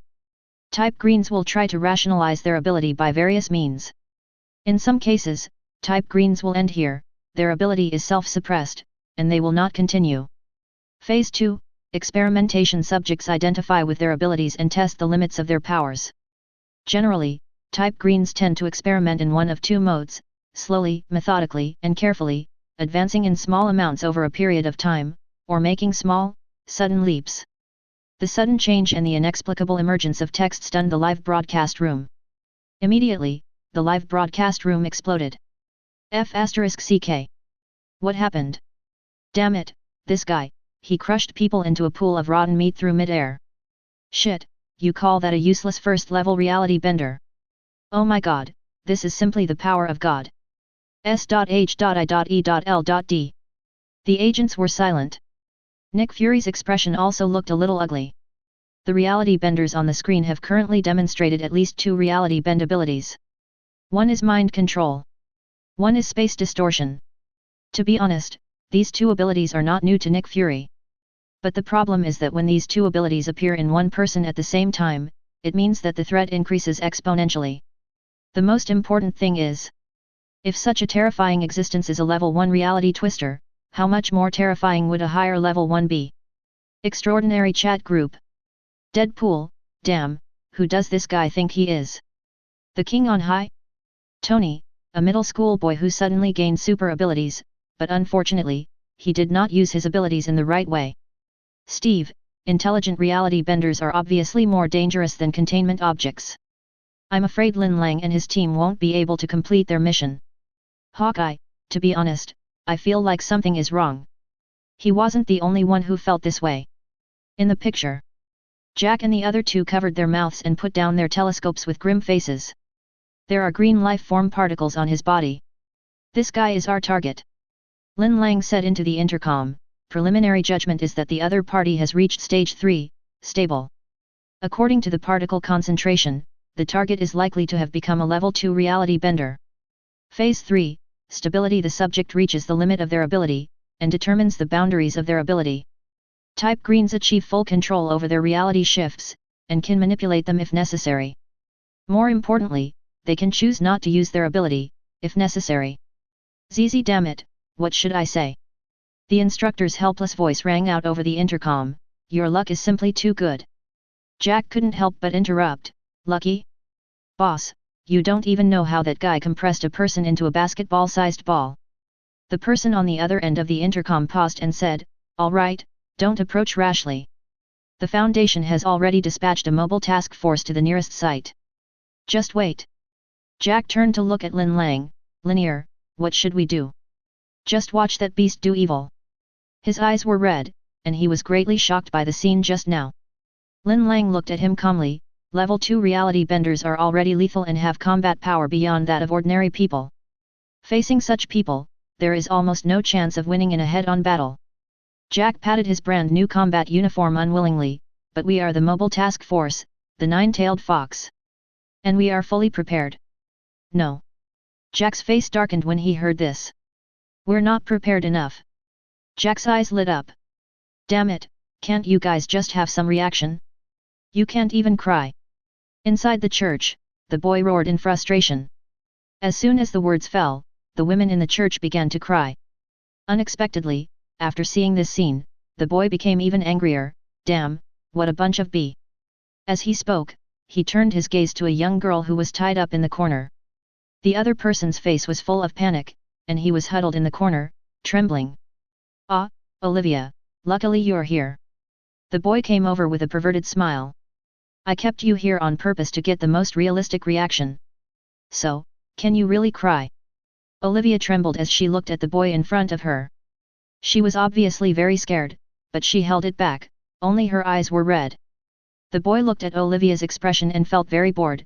You still have this expression, can't you cry? He sat back on the sofa, crossing his legs nonchalantly, but his eyes stayed on Olivia. My ability allows me to do anything. But this ability also has its disadvantages. It makes everything too simple. Just like watching AV before. At first you may be excited to see all kinds of gameplay, but after watching and using them for a long time, you will feel that they are just so-so.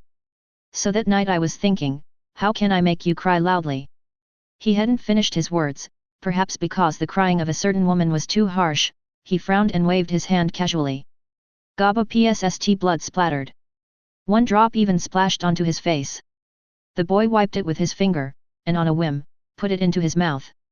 With an intoxicated look on his face, he laughed arrogantly. Definitely, I can use my ability to make you cry until you become dehydrated. But this is too simple. It's too boring. He stood up, walked to Olivia with a grin, dragged her away from the corpse like a rabbit, and threw her against the wall mercilessly. Even if I don't use this power, I can still make you cry loudly with just my power, using your beloved grandma. Hearing this, Olivia, who had been keeping her head down, suddenly raised her head. She looked at the man in horror, and he gave her a mocking smile in return. You only have 10 minutes. Olivia bit her lips tightly, her eyes gradually turning red. Oh, the boy smiled, crying also counts as time. Chapter 39. Seeing this, even the audience who were already accustomed to the horror containment objects could not help themselves. Shit. This guy is a complete psychopath. Shit, I think not only his ability is distorted, but even his personality is distorted. Where's the nine-tailed fox? Save it. Oh God, someone please save this poor child. S.H.I.E.L.D. The agents all looked at the screen with frowns on their faces. Even they were disgusted by this guy's perversion. Natasha Romanoff frowned and said with disgust, so after this guy was able to control his power, the first thing he did was to throw a party? And he even kept one to torture her. Only Nick Fury remained silent. He stared at the screen, wondering what Lin Lang was planning. Who knows, just at this moment. A burst of gunfire sounded across the screen. Bang! Everyone was delighted. Did Lin Lang take action? However, just when everyone thought Lin Lang had succeeded, they heard a clang. Everyone was stunned. Because, a bullet that can penetrate even steel plates. At the moment it stood still 1 meter away from the boy. Failed? According to the original trajectory of the bullet, it would penetrate the boy's skull unhindered. But the fact is, the bullet was 1 meter away from the boy. It's like being frozen in time and space. S.H.I.E.L.D. Time distorting type. Natasha Romanoff yelled in surprise. How is this possible?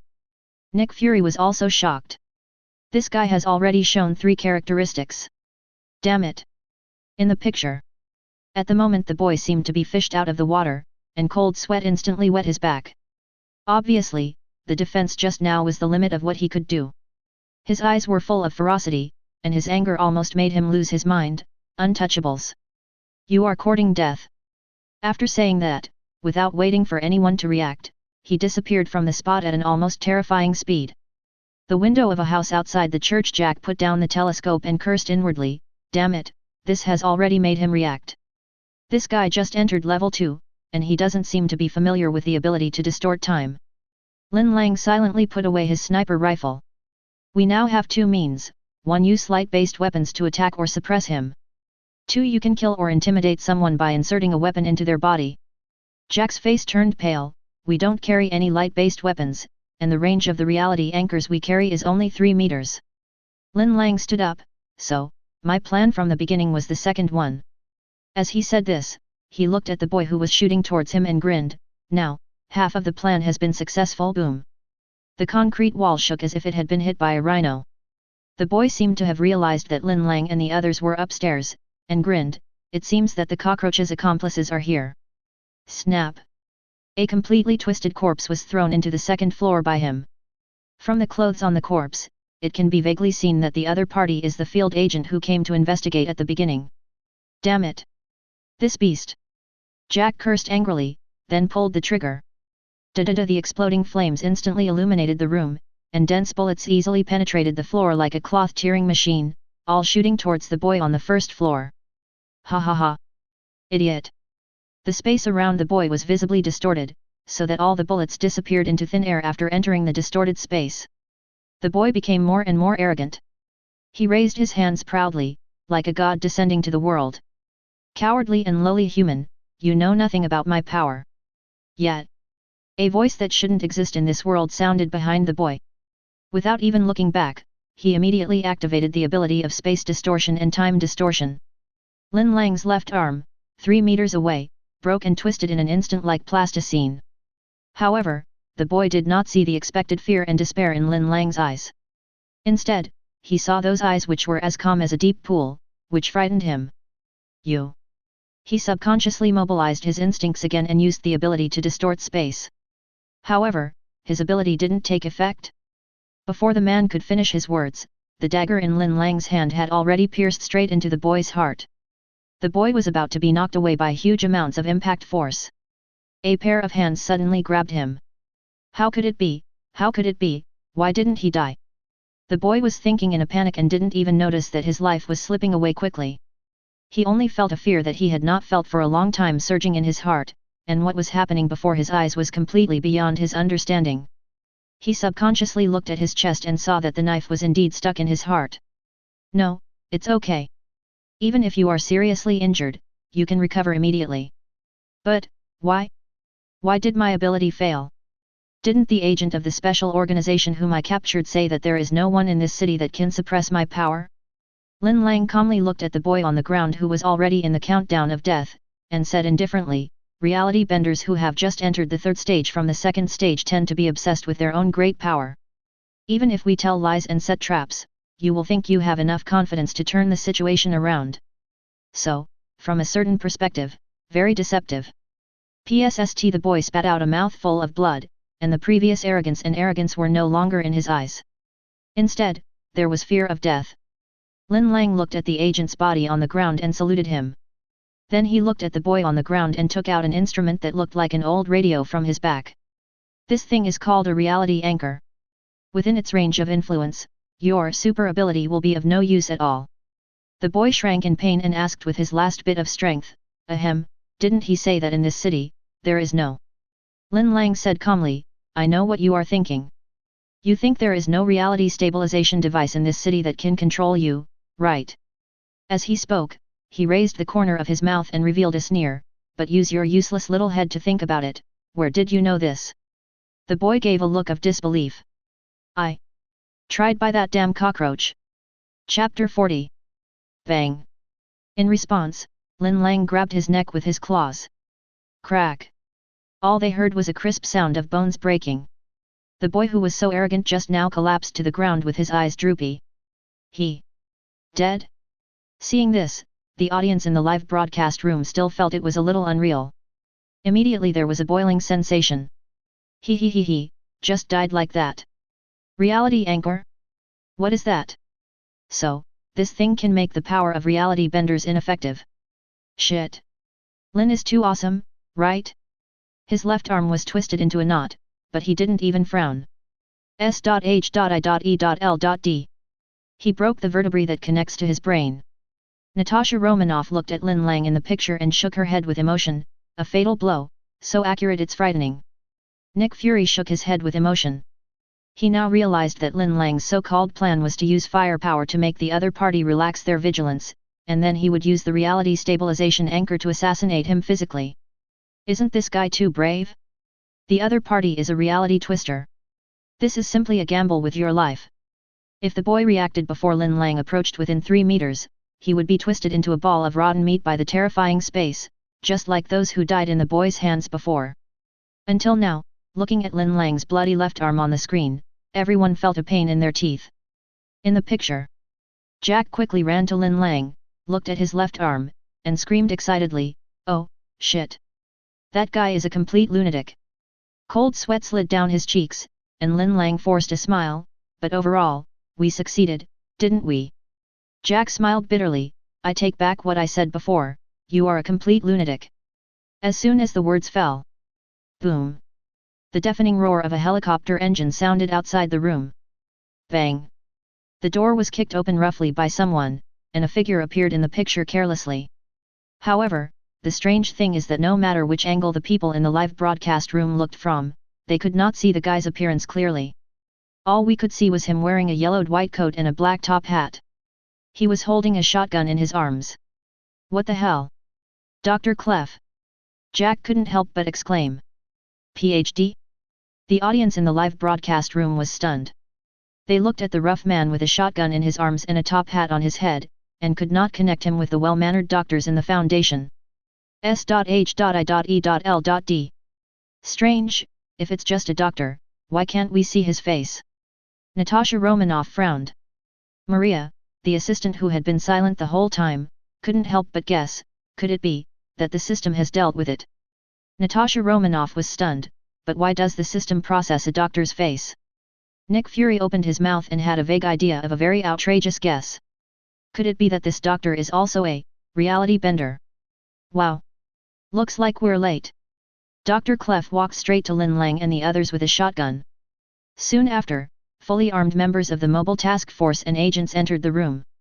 Looking at the reality bender lying dead on the ground, Dr. Clef whistled, "A level 2 reality bender in its 3rd stage."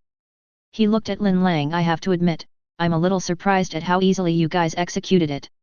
Jack was beaming with pride at first, then he said with a wry smile, "To be precise, it was done by the boss alone." Clef crouched down, first touching the boy's body, then looking at its neck, and finally at Lin Lang's twisted left arm. "Good job, young man. Not every member of the mobile task force is capable of executing a reality bender on his own. Especially a soon-to-be level 3 reality bender. Level 3. Perhaps he noticed the puzzled expressions of Lin Lang and the others. Dr. Clef stood up and scratched his head in annoyance. "Damn it, didn't your instructor tell you that?" Jack chuckled and said, "In fact, we have only been in the mobile task force for less than a month." Hearing this, Clef looked even more surprised. "You dared to execute a level 2 reality bender single-handedly in 1 month." As he spoke, he stroked his beard and looked at Lin Lang. "Reality benders have different abilities, some strong and some weak, but they vary from person to person. The specific abilities they display are not necessarily exactly the same, depending on the person's cognition, concepts, and thinking patterns. However, the essence of these manifestations is the same. Based on this principle, reality benders can also gradually develop until they fully control their own abilities." He pointed to the body on the ground, Level 2 reality bender already possesses lethality and combat capabilities beyond that of ordinary humans. But it's not entirely impossible for ordinary people to win. They can impose their will on reality, but the will may not have time to form originally. If you put a bullet in the head of a reality bender when he is not paying attention, he will still die. Reality warping abilities do not include the ability to predict the future. Jack couldn't wait to ask, what about level 3? A level 3 reality bender can also be called a level 3U reality bender, which means that they cannot control or understand their own abilities. Clef, apparently also a heavy smoker, lit a cigar. He blew out a smoke ring and continued, for example, SCP-CN-102, Supersonic Girl, her most outstanding performance so far was trying to run faster in a sprint race, thus surpassing the speed of sound. If she has the thought of hurting someone, that person will immediately die due to reality collapse. Can a single thought cause reality to collapse? The audience in the live broadcast room were all stunned. Isn't this a bit too outrageous? S.H.I.E.L.D. Nick Fury's face was filled with shock. Speed. There are many extraordinary people among the extraordinary people who possess this extraordinary ability. Those abilities that have been developed to the extreme can even reach the level of molecular acceleration. However, the speed is so fast that a thought can cause reality to collapse. This is even a bit of an idealistic concept. That's it, and it's only level 3? Nick Fury is numb. Chapter 41. Clef was originally a guy with little patience, but perhaps because he liked Lin Lang, he was willing to take this opportunity to say a few words. Level 4 reality benders have no human rights in the Foundation, and Omega-12 won't accept them. Wow. Wait, you mean the Mobile Task Force, Achilles' heel? Jack's eyes widened. Are those guys all reality benders? Clef glared at Jack with disdain. Do you think all reality benders are like this guy, psychopaths? Hearing this, inside S.H.I.E.L.D., Nick Fury and the top executives of S.H.I.E.L.D. froze in place. A mobile task force full of reality benders. The point is, they look down on a level 4 reality bender? No human rights. The huge conference room suddenly became quiet. Nick Fury was silent for a long time, then let out a complicated bitter laugh. When he learned about the mobile task force, he was shocked by the Foundation's combat capability, but it did not exceed his highest expectations. I even compare the Foundation and S.H.I.E.L.D. in my mind from time to time. Until now. Only then did he realize how ridiculous his previous thoughts were. He couldn't help thinking, so, what abilities does a level 4 reality warper have? In the picture, SCP-239 is a level 4 reality bender. Although their range of influence is small, objects within the range of influence can be shaped almost completely by her at will. They can create humans or anomalous objects at will with little to no harm, can make humans disappear and reappear, and can turn the entire Site-17 into a rag doll. Another level 4 reality bender, with a much larger reach and restructured cause and effect, wiped an entire city from human cognition. This is why almost all level 4 reality benders are terminated or placed in an indefinite coma under the Pilgrim Protocols. Clef smoked a cigarette and casually cited examples and said words that made Nick Fury and other S.H.I.E.L.D. executives worried again and again. Create humans or anomalous objects at will. Erase an entire city from human cognition, or even reconstruct cause and effect. Is this something a human can do? This is a walking disaster. Nick Fury swallowed and subconsciously wiped the cold sweat from his forehead. What about level 5? When Jack asked again, Nick Fury's heart suddenly tightened. A level 4 reality bender sounds like it's beyond the capability of humans to fight against, but there's also a level 5? Level 5. Clef thought for a moment and blew out another smoke ring.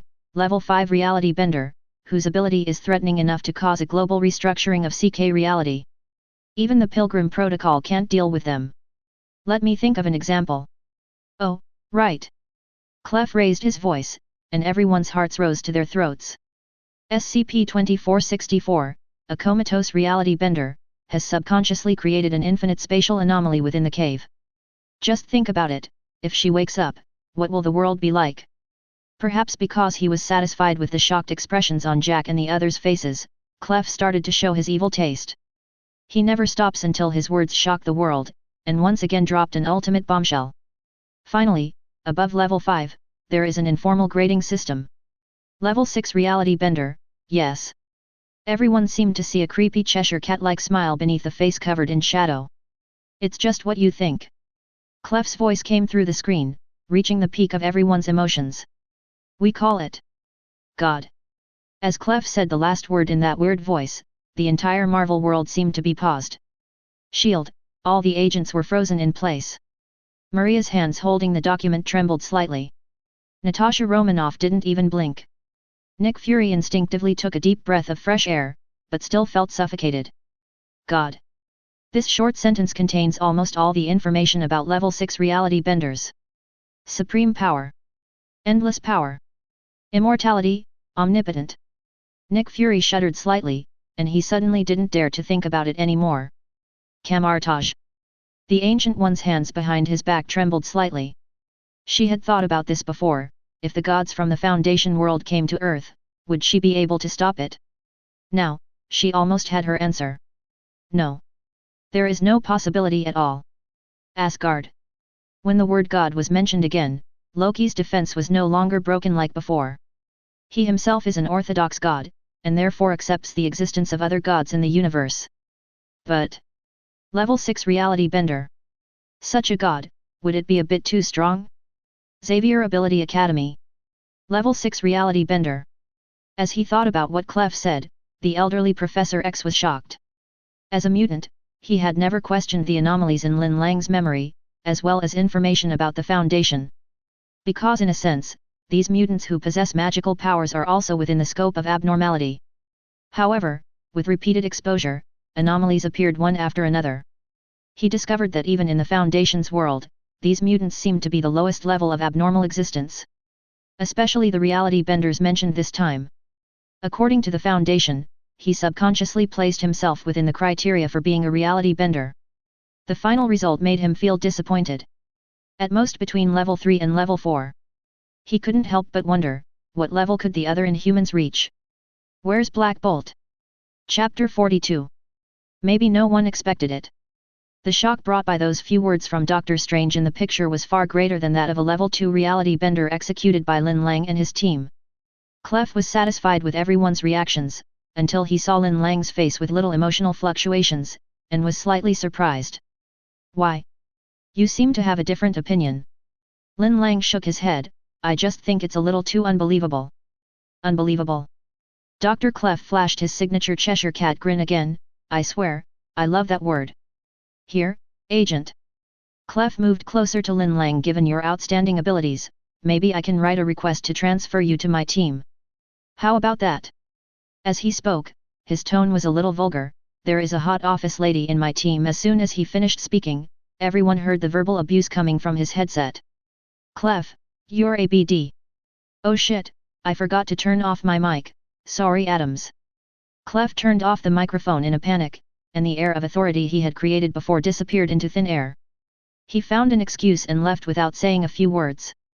After Clef left, Jack said with great joy, Clef actually invited you to join his team? That's Clef. The legendary doctor of the Foundation. Oh. The audience in the live broadcast room were also somewhat curious about the origins of this Dr. Clef. Jack knew everything.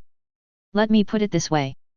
It is said that Dr. Clef was originally a top agent of the GOC, Global Occult Coalition. Later, for some unknown reason, he joined the Foundation. Lin Lang was a little surprised. GOC people joining the Foundation. GOC and the Foundation have many cooperative projects. Anyway, this is not important. Jack waved his hands excitedly. The important thing is that when Clef joined the Foundation, he became a high-level researcher, and his work was different from that of other doctors. He is not responsible for researching the containment. He's in charge of terminating Keter-class objects. Execution? Keter. After these words were spoken, not only Lin Lang, but even the audience in the live broadcast room were stunned. The live broadcast room exploded instantly. What? Did I hear you wrong? Termination of Keter-class objects. No, can Keter-level containment be terminated? This is awesome. S.H.I.E.L.D. Maria quickly pulled up the files they had recorded before. The Keter-level containment objects that have appeared so far are SCP-682 and SCP-1983. The senior executives and agents looked at the files. One is an immortal evil lizard that can evolve infinitely as long as it keeps eating. One is the door to the demon world, and even involves the existence of evil gods. Although SCP-1983 was neutralized by Lin Lang, however, everyone recalled the previous hellish process, which was absolutely impossible to replicate. As a result, there is actually someone specifically responsible for executing such a horrific thing? Dr. Clef's image suddenly became taller in everyone's eyes. Even his previous obscene invitation seemed so completely different. Lin Lang was silent for a moment, then asked, "What about his team?" Because Dr. Clef has a rather strange temper and style, he currently has only one assistant under him. As he spoke, Jack actually came over and gave Lin Lang a look that all men understand, and said in a mean way, "But he was right about one thing. His assistant Adams is indeed a great beauty." Jack was defeated by Lin Lang's calm eyes. "Let's talk about it later. After all, I only have one hand now. Tisk, the boss loves you so much, and you gave him such a big surprise this time. SCP-500 is good enough, right?" Jack's voice trailed off and the screen faded to black. "Obviously, it's another transition. Future technology building." Little Spider-Man put on his mask again and looked at Lin Lang curiously. "By the way, didn't you just say that you had guests?" As soon as he finished speaking, the door slowly opened. Did I oversleep?" a crisp voice sounded. Parker's eyes widened instantly when he saw the person coming. Gia is about 1.65 meters tall, with a petite and well-proportioned figure. She has flaxen hair, and there seemed to be dots of fluorescent light lingering between the strands. Her skin was whiter than snow, especially her eyes, which seemed to have stars flowing in them. Even if she is just wearing an ordinary dress, she gives people a sense of holy beauty. The most important thing is the pair of small and delicate antlers on her forehead. Not only did the pair of antlers not affect her beauty at all, but instead added a touch of sacredness to her. Could it be mutant? "Sorry, I didn't know you had a guest," Gia said timidly, like a frightened deer. Lin Lang looked at her helplessly. "Stay up late playing with your phone again?" The girl couldn't help but shudder when she heard that, then she looked up and said weakly, "I'm sorry, but electronic products are really interesting. You know, I couldn't use these things before." As she spoke, she revealed her white wrists. Wearing an ancient and mysterious black bracelet on her wrist, she waved her hand to show off, "Thanks to my brother for giving me the bracelet, otherwise, I would still only be able to read paper books." Parker didn't understand and thought Gia's parents were very strict. Lin Lang touched Gia's head and said, "This won't happen again." Gia instantly broke into a cute smile. Parker greeted Gia. But what he didn't know was that this girl was not a mutant at all, but a genuine Euclid-level containment object. Definitely, now she has lost her abnormal characteristics. In other words, she has been neutralized. P.S. The original version of SCP-166 was set as the daughter of the goddess and Dr. Clef, named Mary. But later, for some reason, the author took the initiative to modify the setting of SCP-166, renamed it Gia, and the setting was also changed. This book uses new settings, please be informed. By the way, I want some data. This book has manuscripts in stock, and will be updated after it is put on the shelves. Chapter 43. The transition process was over quickly. When the screen lit up again, no matter what the people in the Marvel world were doing, they immediately stopped and turned to look intently at the sky. In just a few memories, the experiences Lin Lang presented were like adventures full of unknowns. The appearance of every new containment object can draw cheers from audiences throughout the Marvel world. Especially after Lin Lang became a member of the Mobile Task Force from a D-class personnel, the excitement level rose to more than one level. Countless people are eagerly waiting for Lin Lang's next adventure. The Scramble device is a visual aid that can rapidly identify and cover cognitohazards, mimetic hazards, and other anomalies in the field of view, thereby protecting the user. The scene appeared and the instructor's familiar voice sounded. He was holding a pair of cool-looking goggles in his hand and seemed to be introducing their functions. As he said that, he looked at Lin Lang and the others. "If we could have brought this thing with us when containment of 096 failed last time, we could." Before he could finish his words, a man in a white coat hurried over and whispered something in the instructor's ear. "Lin Lang, Jack, Noah, Houston, the four of you come with me." Everyone in the classroom immediately turned their eyes to the four people. Noah was a skinny young man who had been arguing with Jack, and Houston was a big black man. Jack whistled triumphantly, "Woohoo! Here comes the work." As he said that, he patted Lin Lang on the shoulder, "See? We only want the elite. The four of them left the team under everyone's gaze. Boss, what kind of work is this time? Do you specifically need our famous trident to do it? Jack quickly caught up with Instructor Ross. Noah, Jack's companion who always argued with him before, said angrily, Trident? There are four of us, and you are just a handle. Then I am also a halberd. Instructor Ross glared at the two of them unhappily, then pushed open the door to the conference room. The room seemed to be a makeshift command post. At the moment, several doctors and military officers in white coats were discussing something with serious expressions. We've lost a good lad from Mobile Task Force Zeta 9 Mole Rats. But we know nothing about what's going on inside Site 13. That's why we need to find out what's going on inside. After just a few words, the audience was confused. But just from the solemn expressions of several people, one can barely guess that they seem to have encountered an extremely difficult task. Report. Come in. Instructor Ross led Lin Lang and three others into the conference room. The leading officer looked at Ross and his companions. There was no unnecessary greetings, and he went straight to the point, we need you to carry out an exploration mission. Lin Lang and the other three stood up straight subconsciously. The audience in the live broadcast room also pricked up their ears and couldn't help but be curious. Exploration mission? Could it be exploring an anomaly of some building type similar to SCP-1983? The officer did not explain, but handed a file to several people. Project name, Site 13 Item Number, SCP-1730 Confidentiality Level, 3 Object Class, Unknown. Seeing this word, even Nick Fury from S.H.I.E.L.D. frowned. It seems that the Foundation really doesn't know much about SCP-1730. But why is the project name Site 13? Could it be that the anomaly this time is a whole site? Thinking of this, Nick Fury's expression suddenly became serious. Special containment procedures. A perimeter has been established 2 km around SCP-1730, and the area within 1 km of the object has been designated as a quarantine zone. Any personnel entering SCP-1730 must first undergo Class 7 hazardous exposure precautions, including the use of modified Maxwell-hardened procedures for hazmat suits, but these protective measures may only be effective within the isolation gate of Provisional Site 23. Any personnel attempting to leave the quarantine area must first undergo a thorough decontamination protocol performed by security quarantine personnel. If the subject's quarantine extraction parameters do not meet the standards after this, they will need to undergo further disinfection until they meet the standards. If the decontamination procedures become unfeasible during this process, they will be terminated. Seeing this, Nick Fury frowned. Obviously, his guess was most likely confirmed. SCP-1730 is most likely the so-called Site 13. The entire site has become a containment object. Could it be that Site 13 has been breached? Hearing this, the S.H.I.E.L.D. agents all took a deep breath. An entire site breach? They couldn't help but wonder, how many containments could a site have?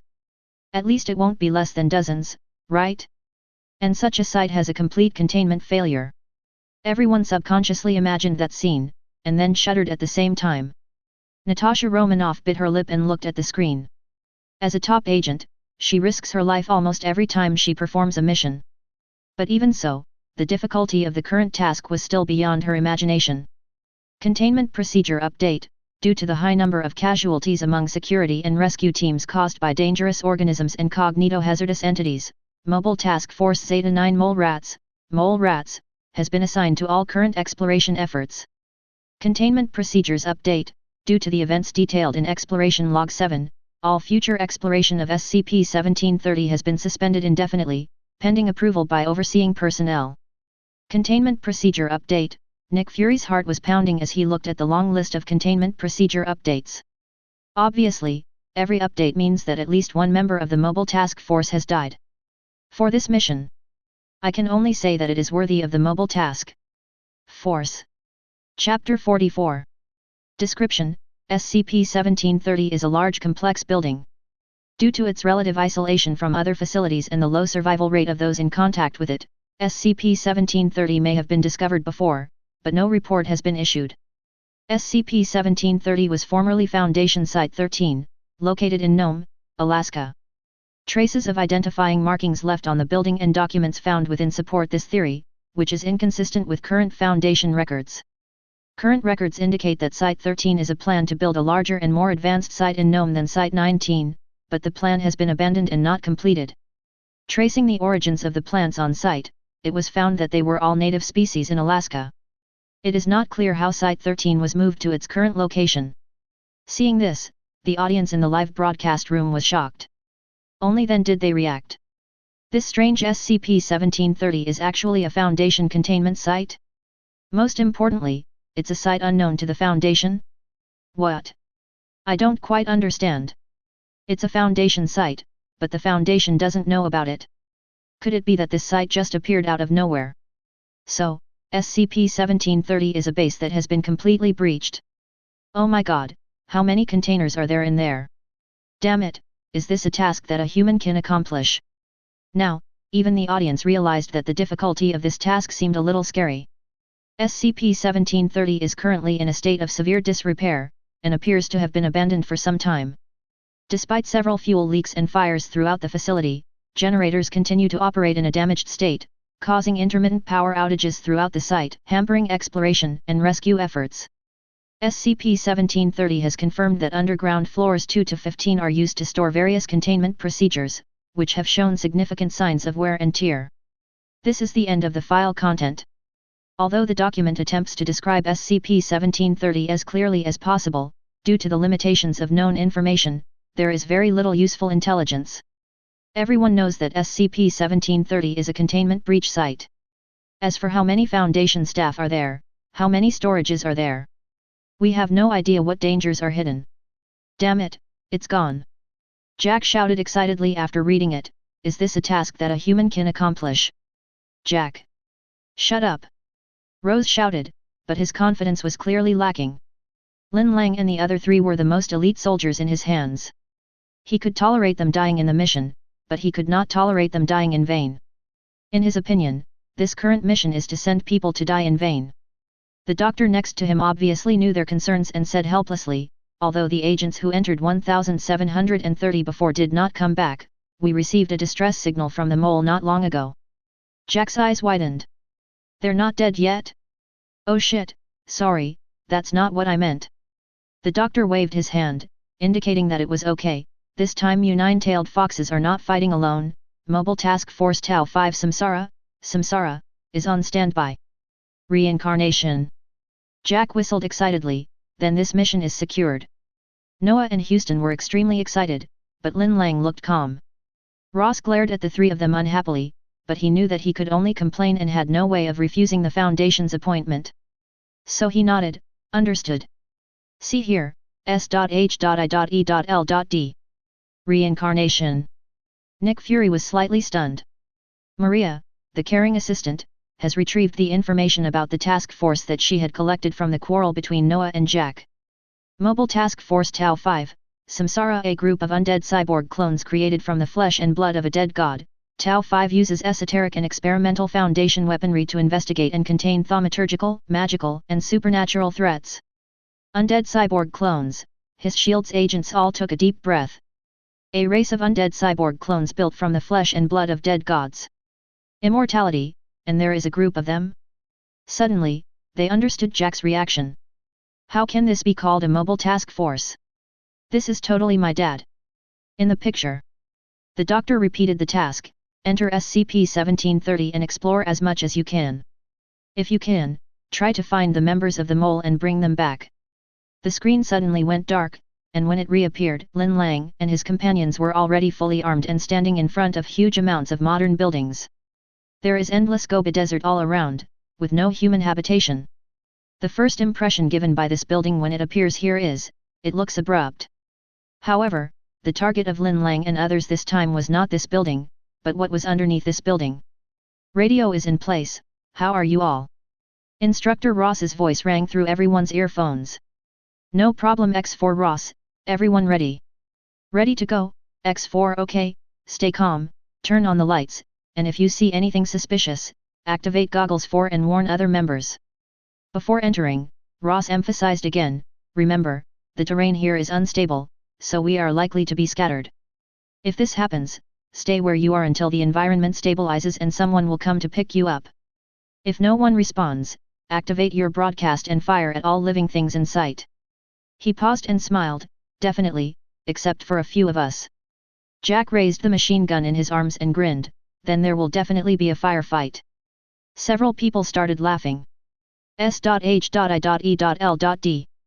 Natasha Romanoff was a little confused.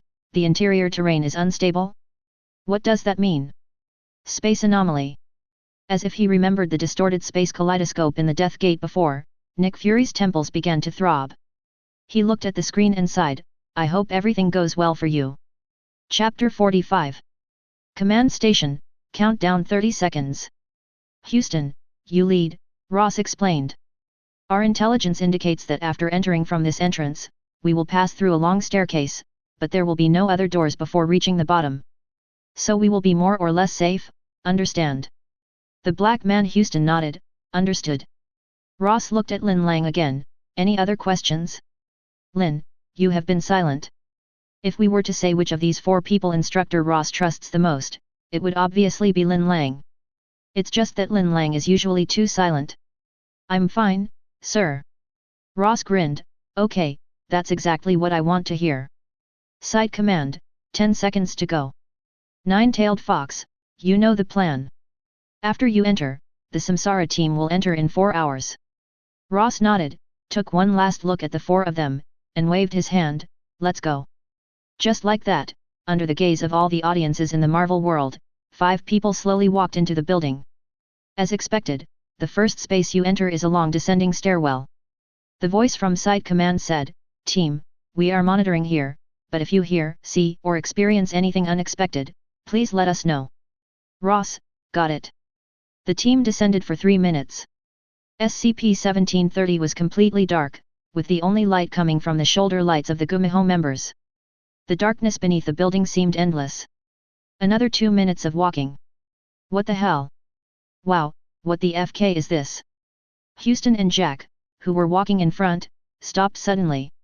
Ross came over, leaned his head and looked down, his face suddenly became solemn, shit, alright command, pay attention, the bottom of the stairs has disappeared, I don't know where that light we saw was coming from, but it ends 3 more steps down, and I can't see the bottom of the stairs either.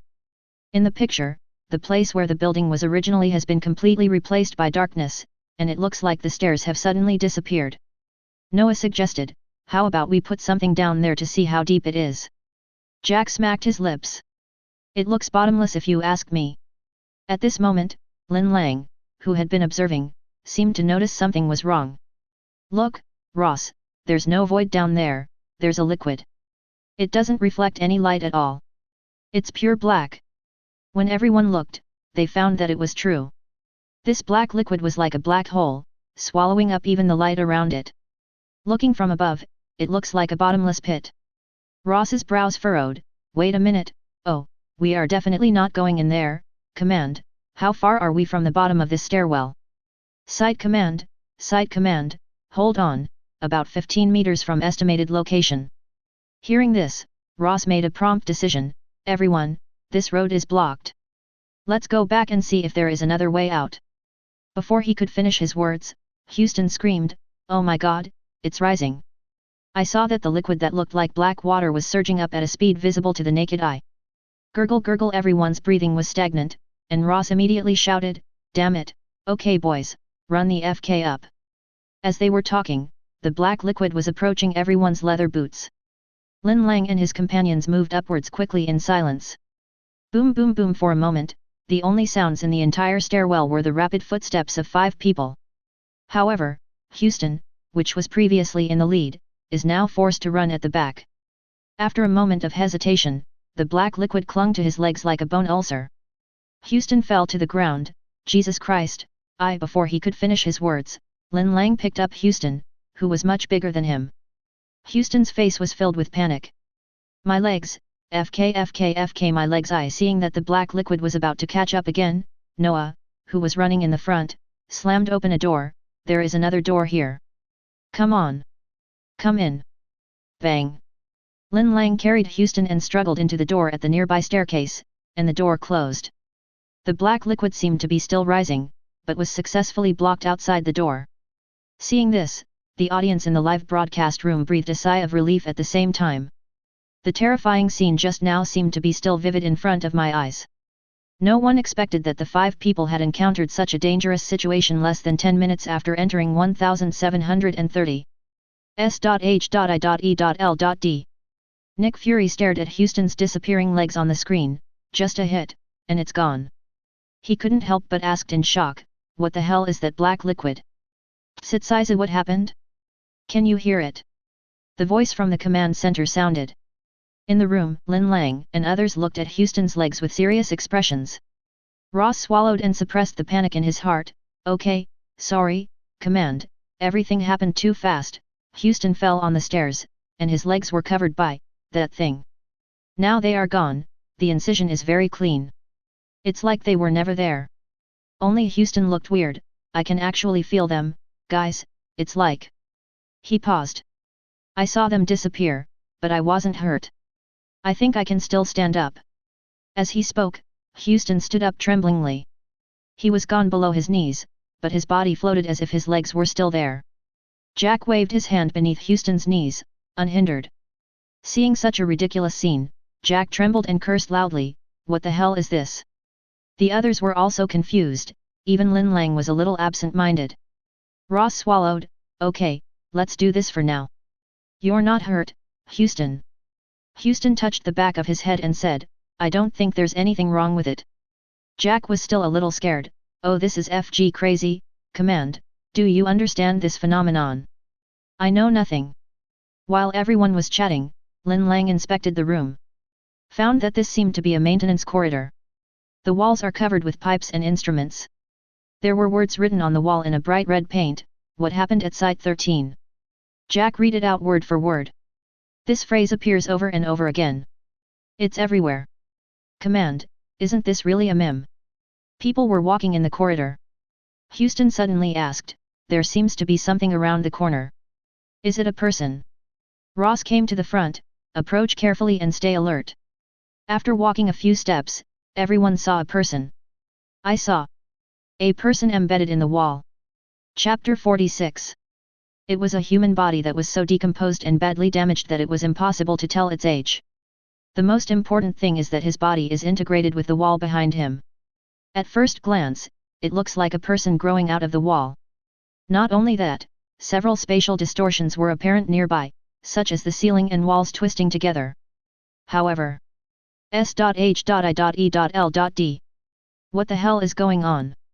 Natasha Romanoff shouted in horror at the screen, didn't these guys see something was wrong? Something is wrong. Something is very wrong. Who knew that in the next second, Ross would do something that would make people's scalps tingle? Oh, FK, nice to see a familiar face, guys, this is Zachary. Ross came forward enthusiastically. Not only him, Jack also said excitedly, thank God, Zachary, why are you here? It looked like the few people were talking to the corpse. Houston pointed to his leg and complained, us too, man, look at this damn place, look at my leg, oh look at this damn mess. Even Lin Lang didn't make any movement. Damn it. Seeing this, everyone realized that something was wrong. A voice from the command center suddenly sounded, Captain, please be advised that you are under the influence of a powerful cognitive hazard. We are uploading the filtering program to your scramble goggles. Please wait. Ross waved his hand and said nonchalantly, well, it's okay, Commander. It's just that Zachary, we have known each other for many years, right? As he spoke, he even tapped the corpse's chin jokingly. Seeing this scene, the audience in the live broadcast room suddenly felt their hair stand on end. WTF? What happened to these guys? Are they possessed?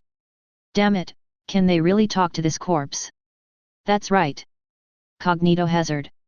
Could this be a mimetic infection? In the picture. No matter how the command center called out, Ross and his men seemed to be possessed and kept talking to the corpse. Zachary, we're looking for some people trapped here, do you know how to get to the bottom level? Silence. Okay, wait, what's down there? Silence. Ross nodded in understanding, as if he had received a definite answer. Silence. Jack was shocked, damn, he's right, where's Noah? Lin Lang also turned around, his eyes suddenly widened. Nyi, who was behind him just now, is gone? Ross also panicked, OFK, Zachary, you stay here, Noah, can you hear me? Noah, it's Ross, can you hear me? He pressed the intercom tightly. Command, where's Noah? Site command responded, unable to confirm. Captain, please be advised, upload complete, please restart the goggles to allow the filter to take effect. Everyone quickly restarted their goggles, and when they opened their eyes again, everything in front of them had changed. Jack pointed at the wall and said in horror, "Oh, Command, there's a body on this wall. It looks like it's melted into it or something. Our goggles are beeping like crazy." It seemed that only then did they realize that something was wrong around them. Lin Lang, however, was always looking at a certain wall, which seemed to be flashing with light. Houston looked in that direction and asked in confusion, "Natural gas? It feels like a gas leak." However, when the audience in the live broadcast room saw that, all the color disappeared from their faces. In the picture, there was a flickering and transparent human-shaped structure on the wall that Lin Lang and others were looking at. This is obviously the source of the spatial anomaly in this area. When its feet touch the ground, the space around the landing point begins to distort shape-shifting, and gradually stabilizes after the entity passes. And the missing Noah. At the moment it was hanging behind the entity. The status of Noah cannot be confirmed because the space anomaly in which he was captured is very serious. The space around was twisted like a pretzel.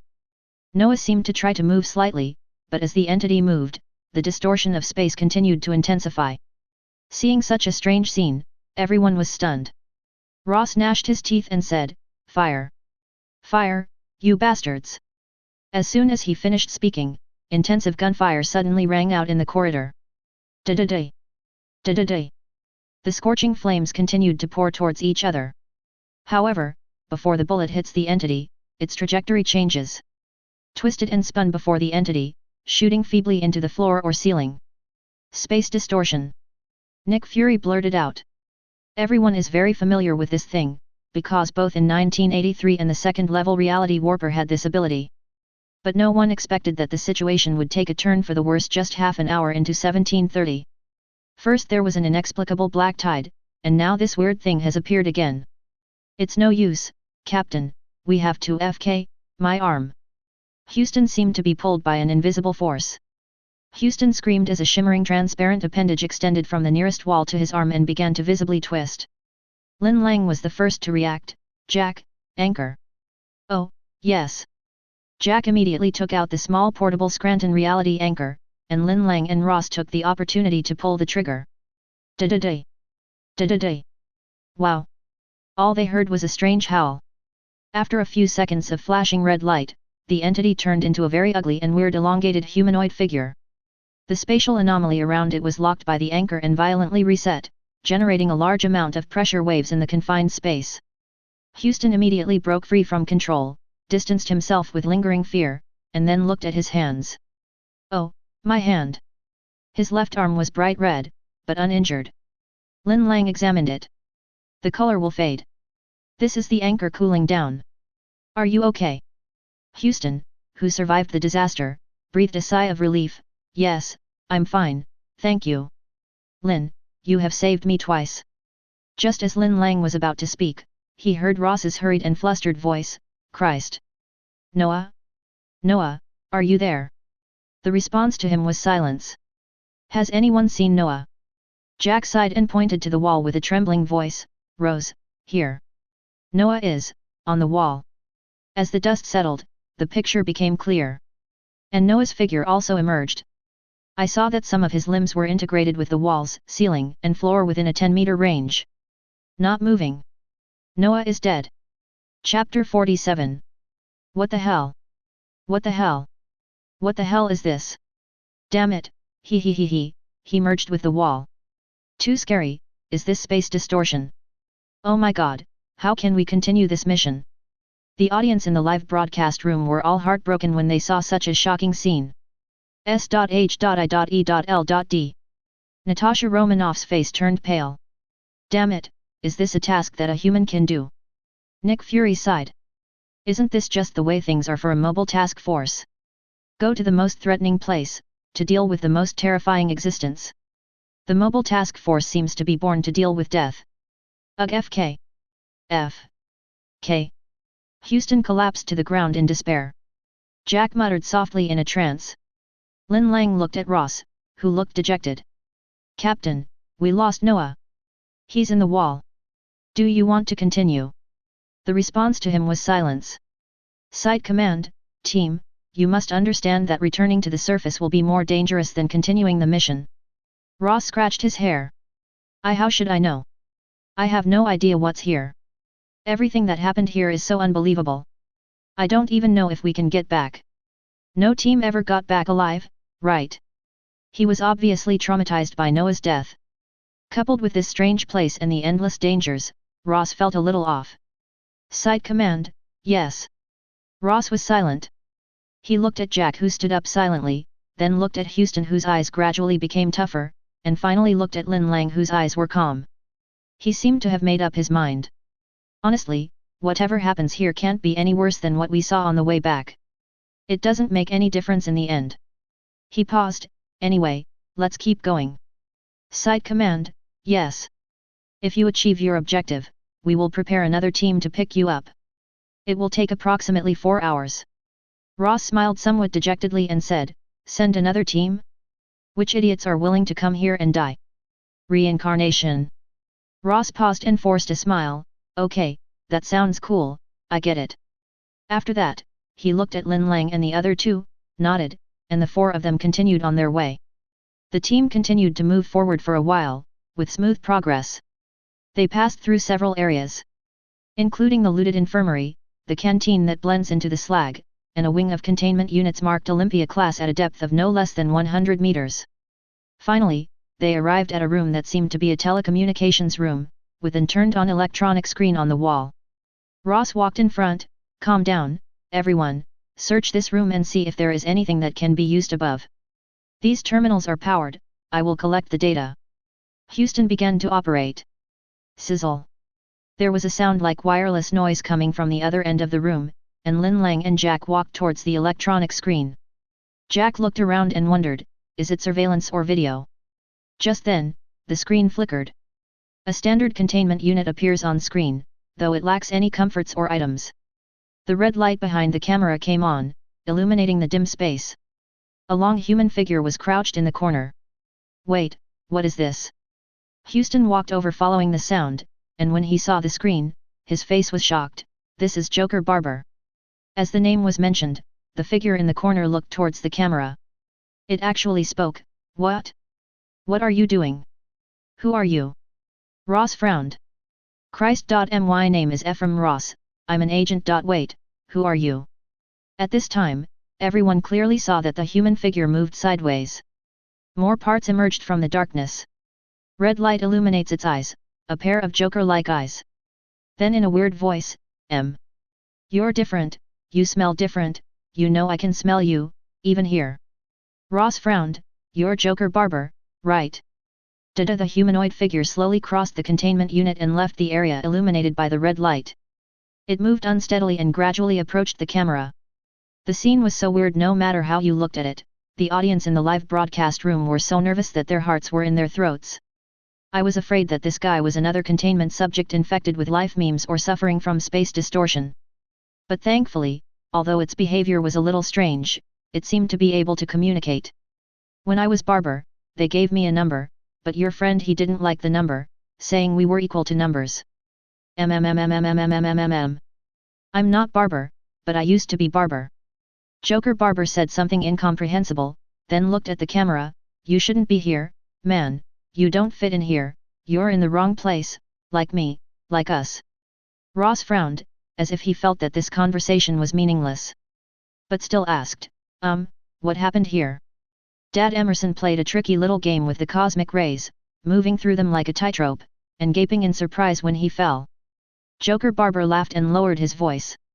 Little mischievous Emerson wants more than just a box. No, no, no. He wants a box filled with thoughts like pain, fear, and death. At the end, he held his stomach and laughed as he said, he tried so hard to pile those boxes on his line and ended up screwing up the whole thing. We all fell down with him. Ha ha ha ha. Ross suppressed his impatience and asked again, how many entities are there here? What else do you know? How many, how many entities were devoured by Site 13? Joker Barber showed his signature Joker smile, you silly little boy who doesn't fit in, silly kid, everything has come to Site 13. If you're discovered by the Foundation, if you're caught by the Alliance, you'll be sent into this meat grinder, everything. If he can't get any benefit, he uses us as fertilizer. Some are lucky.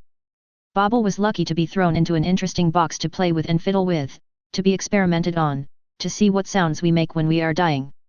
But not everyone is so lucky. At this point, Joker Barber paused. They burnt down the library, spilling the contents all over the place like a soup can, burning the whole place down. They also did other worse things. Emerson's father liked it. He always watched coldly and had fun with it. Chapter 48. Watching the conversation between the person and the shelter on the screen, the audience in the live broadcast room were all confused. S.H.I.E.L.D. What are you talking about? An agent asked in confusion.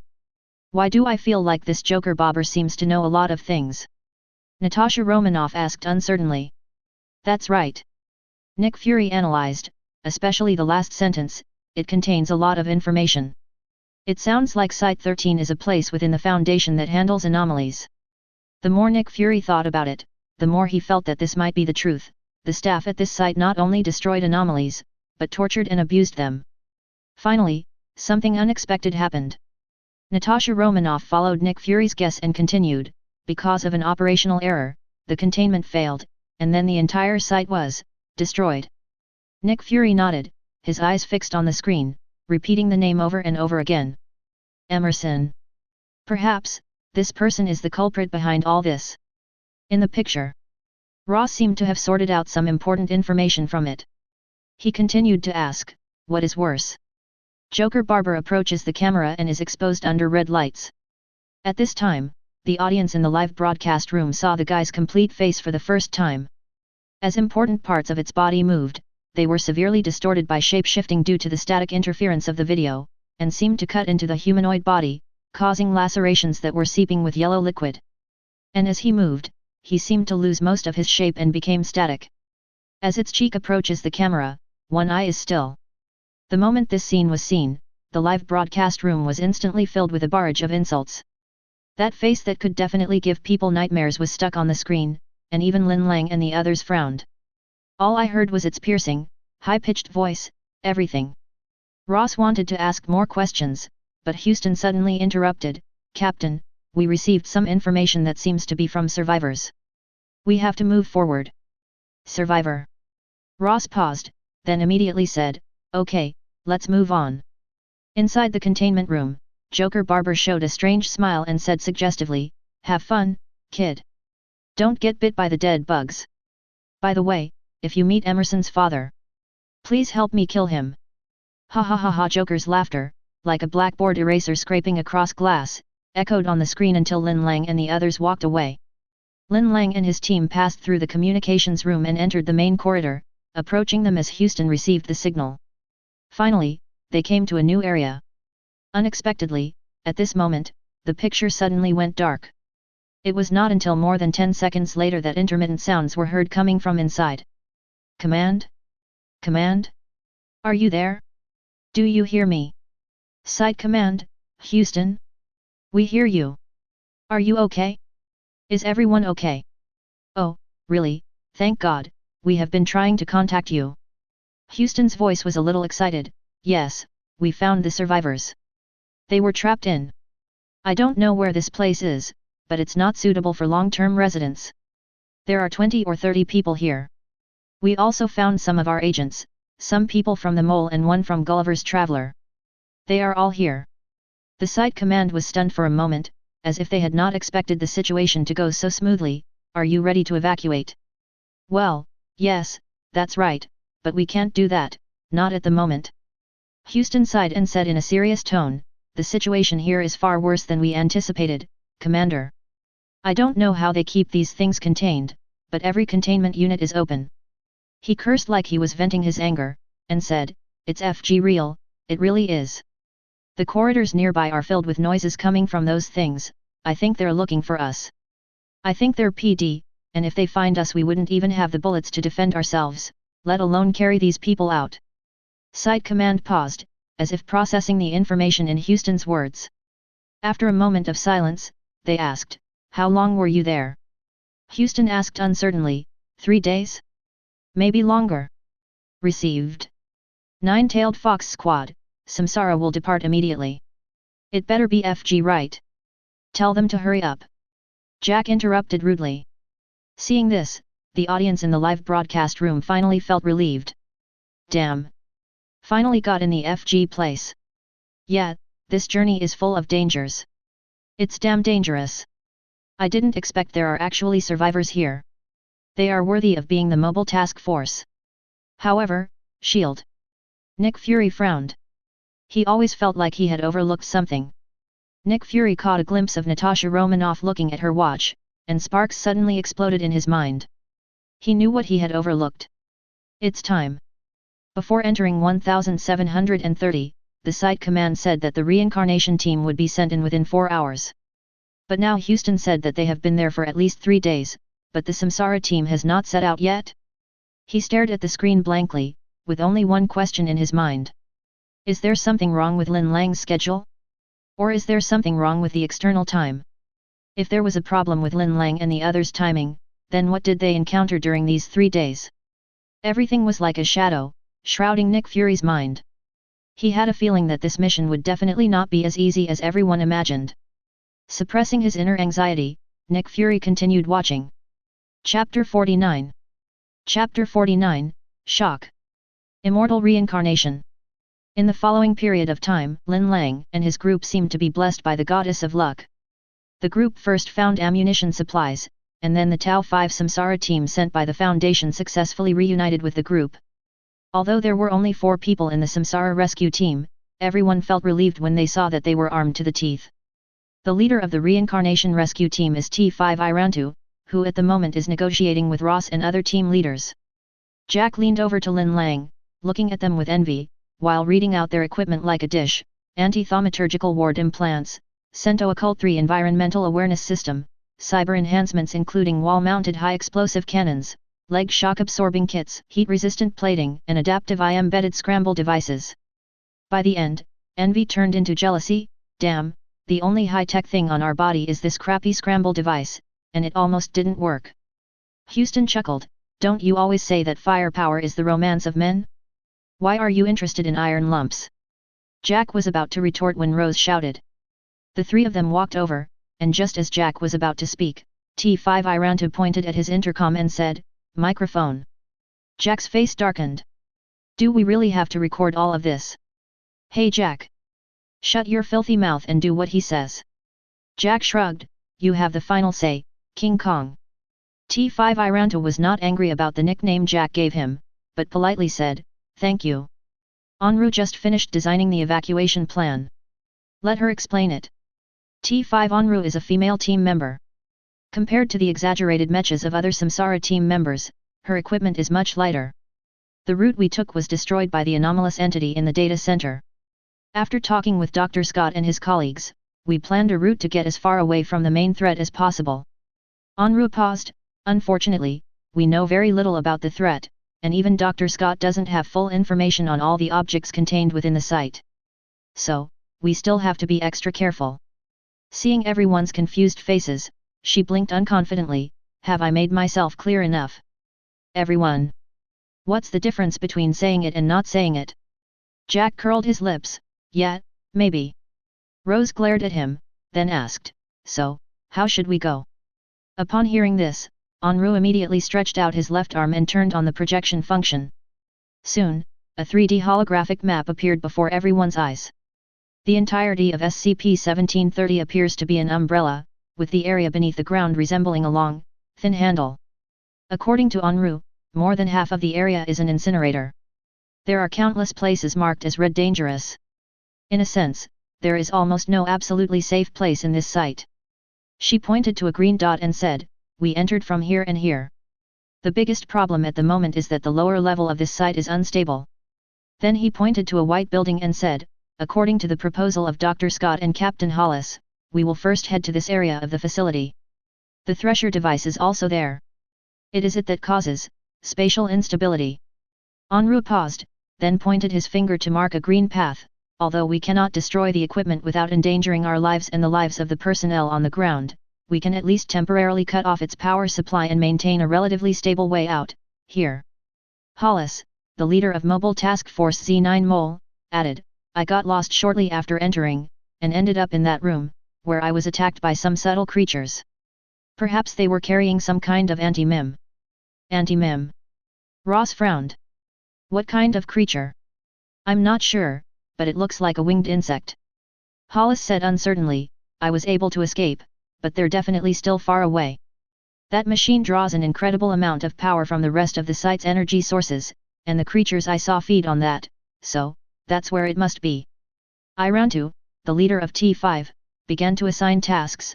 Tau 5, Samsara, will occupy the key points, Zeta 9, Mole, will be responsible for left and right guards, and Epsilon 11, Nine-tailed Fox, will cover the rear. Healthy survivors stay back, seriously injured stay forward where Tau 5 is stationed. Irantu looked at his team at last.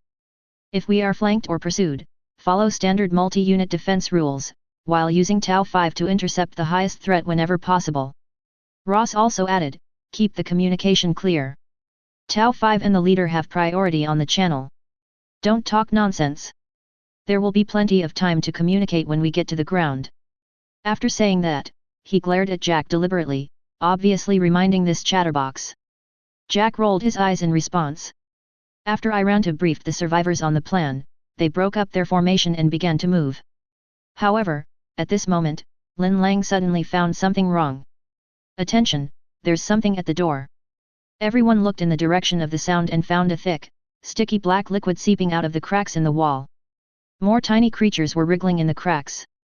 At first glance, it looked like oil was flowing out of the cracks in the wall.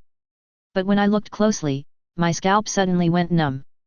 Because this black stuff is not oil, but a bunch of wriggling leeches. As Lin Lang's shoulder light shone towards more places, everyone discovered that black liquid was flowing along various cracks on the surface of the wall, and smaller leeches were wriggling in these cracks.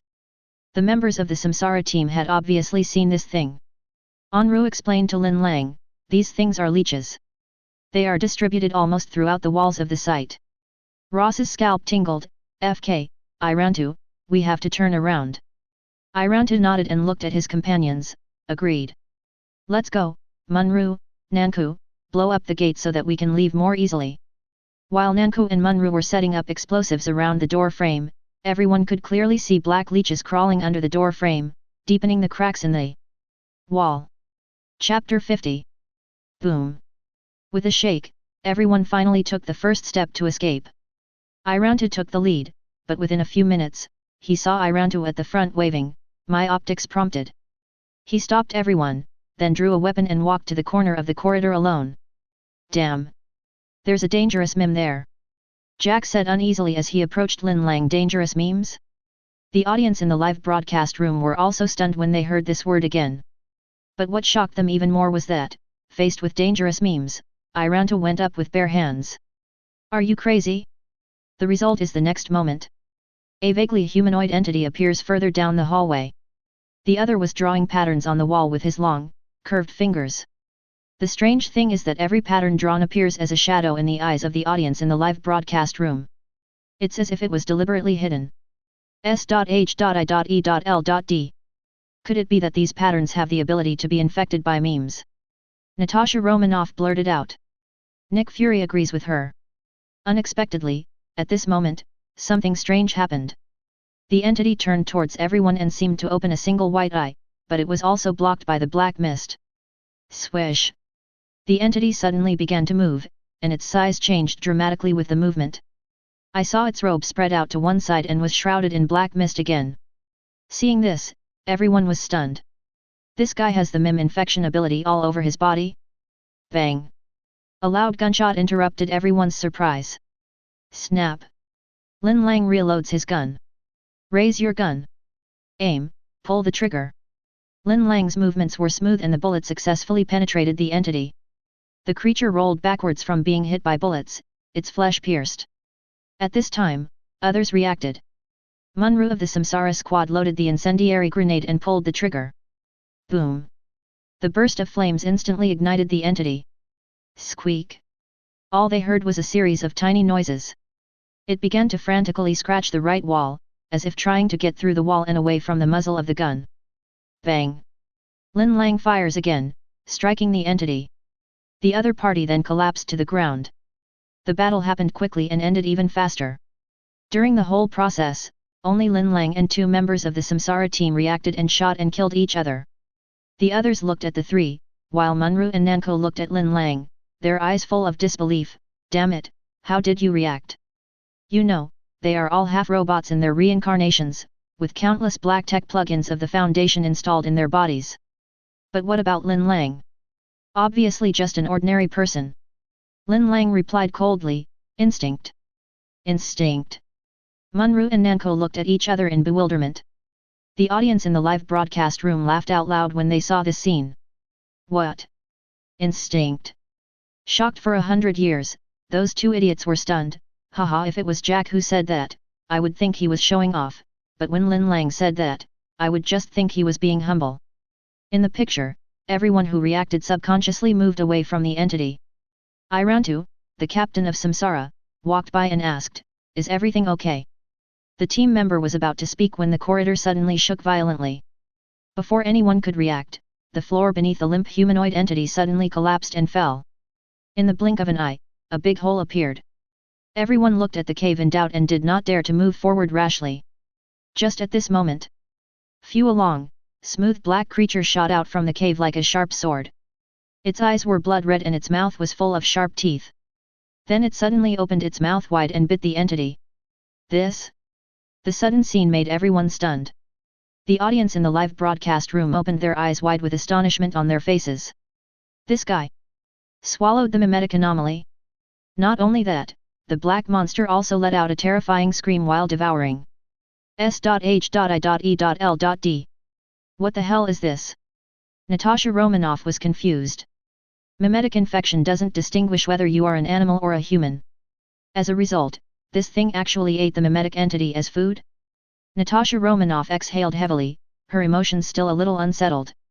Do you think this thing looks a bit like a leech? An agent said uncertainly. Leech? After he said this, others immediately reacted. A long, sleek black body, a wriggling way of moving. Isn't this just an enlarged version of the black leech? Not only that, when this guy appeared, the black hole was filled with small leeches that looked like oil. Seeing this scene, I recalled what Anru said before. Everyone's heart skipped a beat. Could it be that these black leeches have really spread throughout the walls of the entire site? Nick Fury looked at the screen with a serious expression, a doubt in his mind. Are these scary black leeches abnormal? If so, then who is the real body? It's this big guy in front of me, still. Nick Fury didn't dare to think about it. In the picture, seeing the leeches begin to spread, everyone quickly retreats. We have to find another way, quick. Follow me. Da-da-day. Da-da-day. Munru and Nanko were responsible for providing fire support. The team passed through the collapsed corridor, through the supervision dormitory and into the maintenance area in the back. The dense gunfire behind me never stopped. Everyone moved to the far end of the maintenance area in fear and left through another door in the employee lounge. Unexpectedly, at this time, black liquid seeped out from the wall again. Damn it! Get out of there! Before anyone could warn, an injured person was dragged directly into the wall. Then, a shrill wailing sound was heard from inside the wall. Everyone's faces tensed, but no one dared to stop. Just as they were about to cross the hall, a unique voice came from above the crowd. Ding-a-ling, it's like the sound of wind chimes. But at this moment, any strange sound means danger. If you enjoyed this video, please give it a like and subscribe to the channel so you are notified of future uploads. You can find the next parts in the playlist visible on the screen or on my channel. Thank you for watching, and I'll see you in the next one.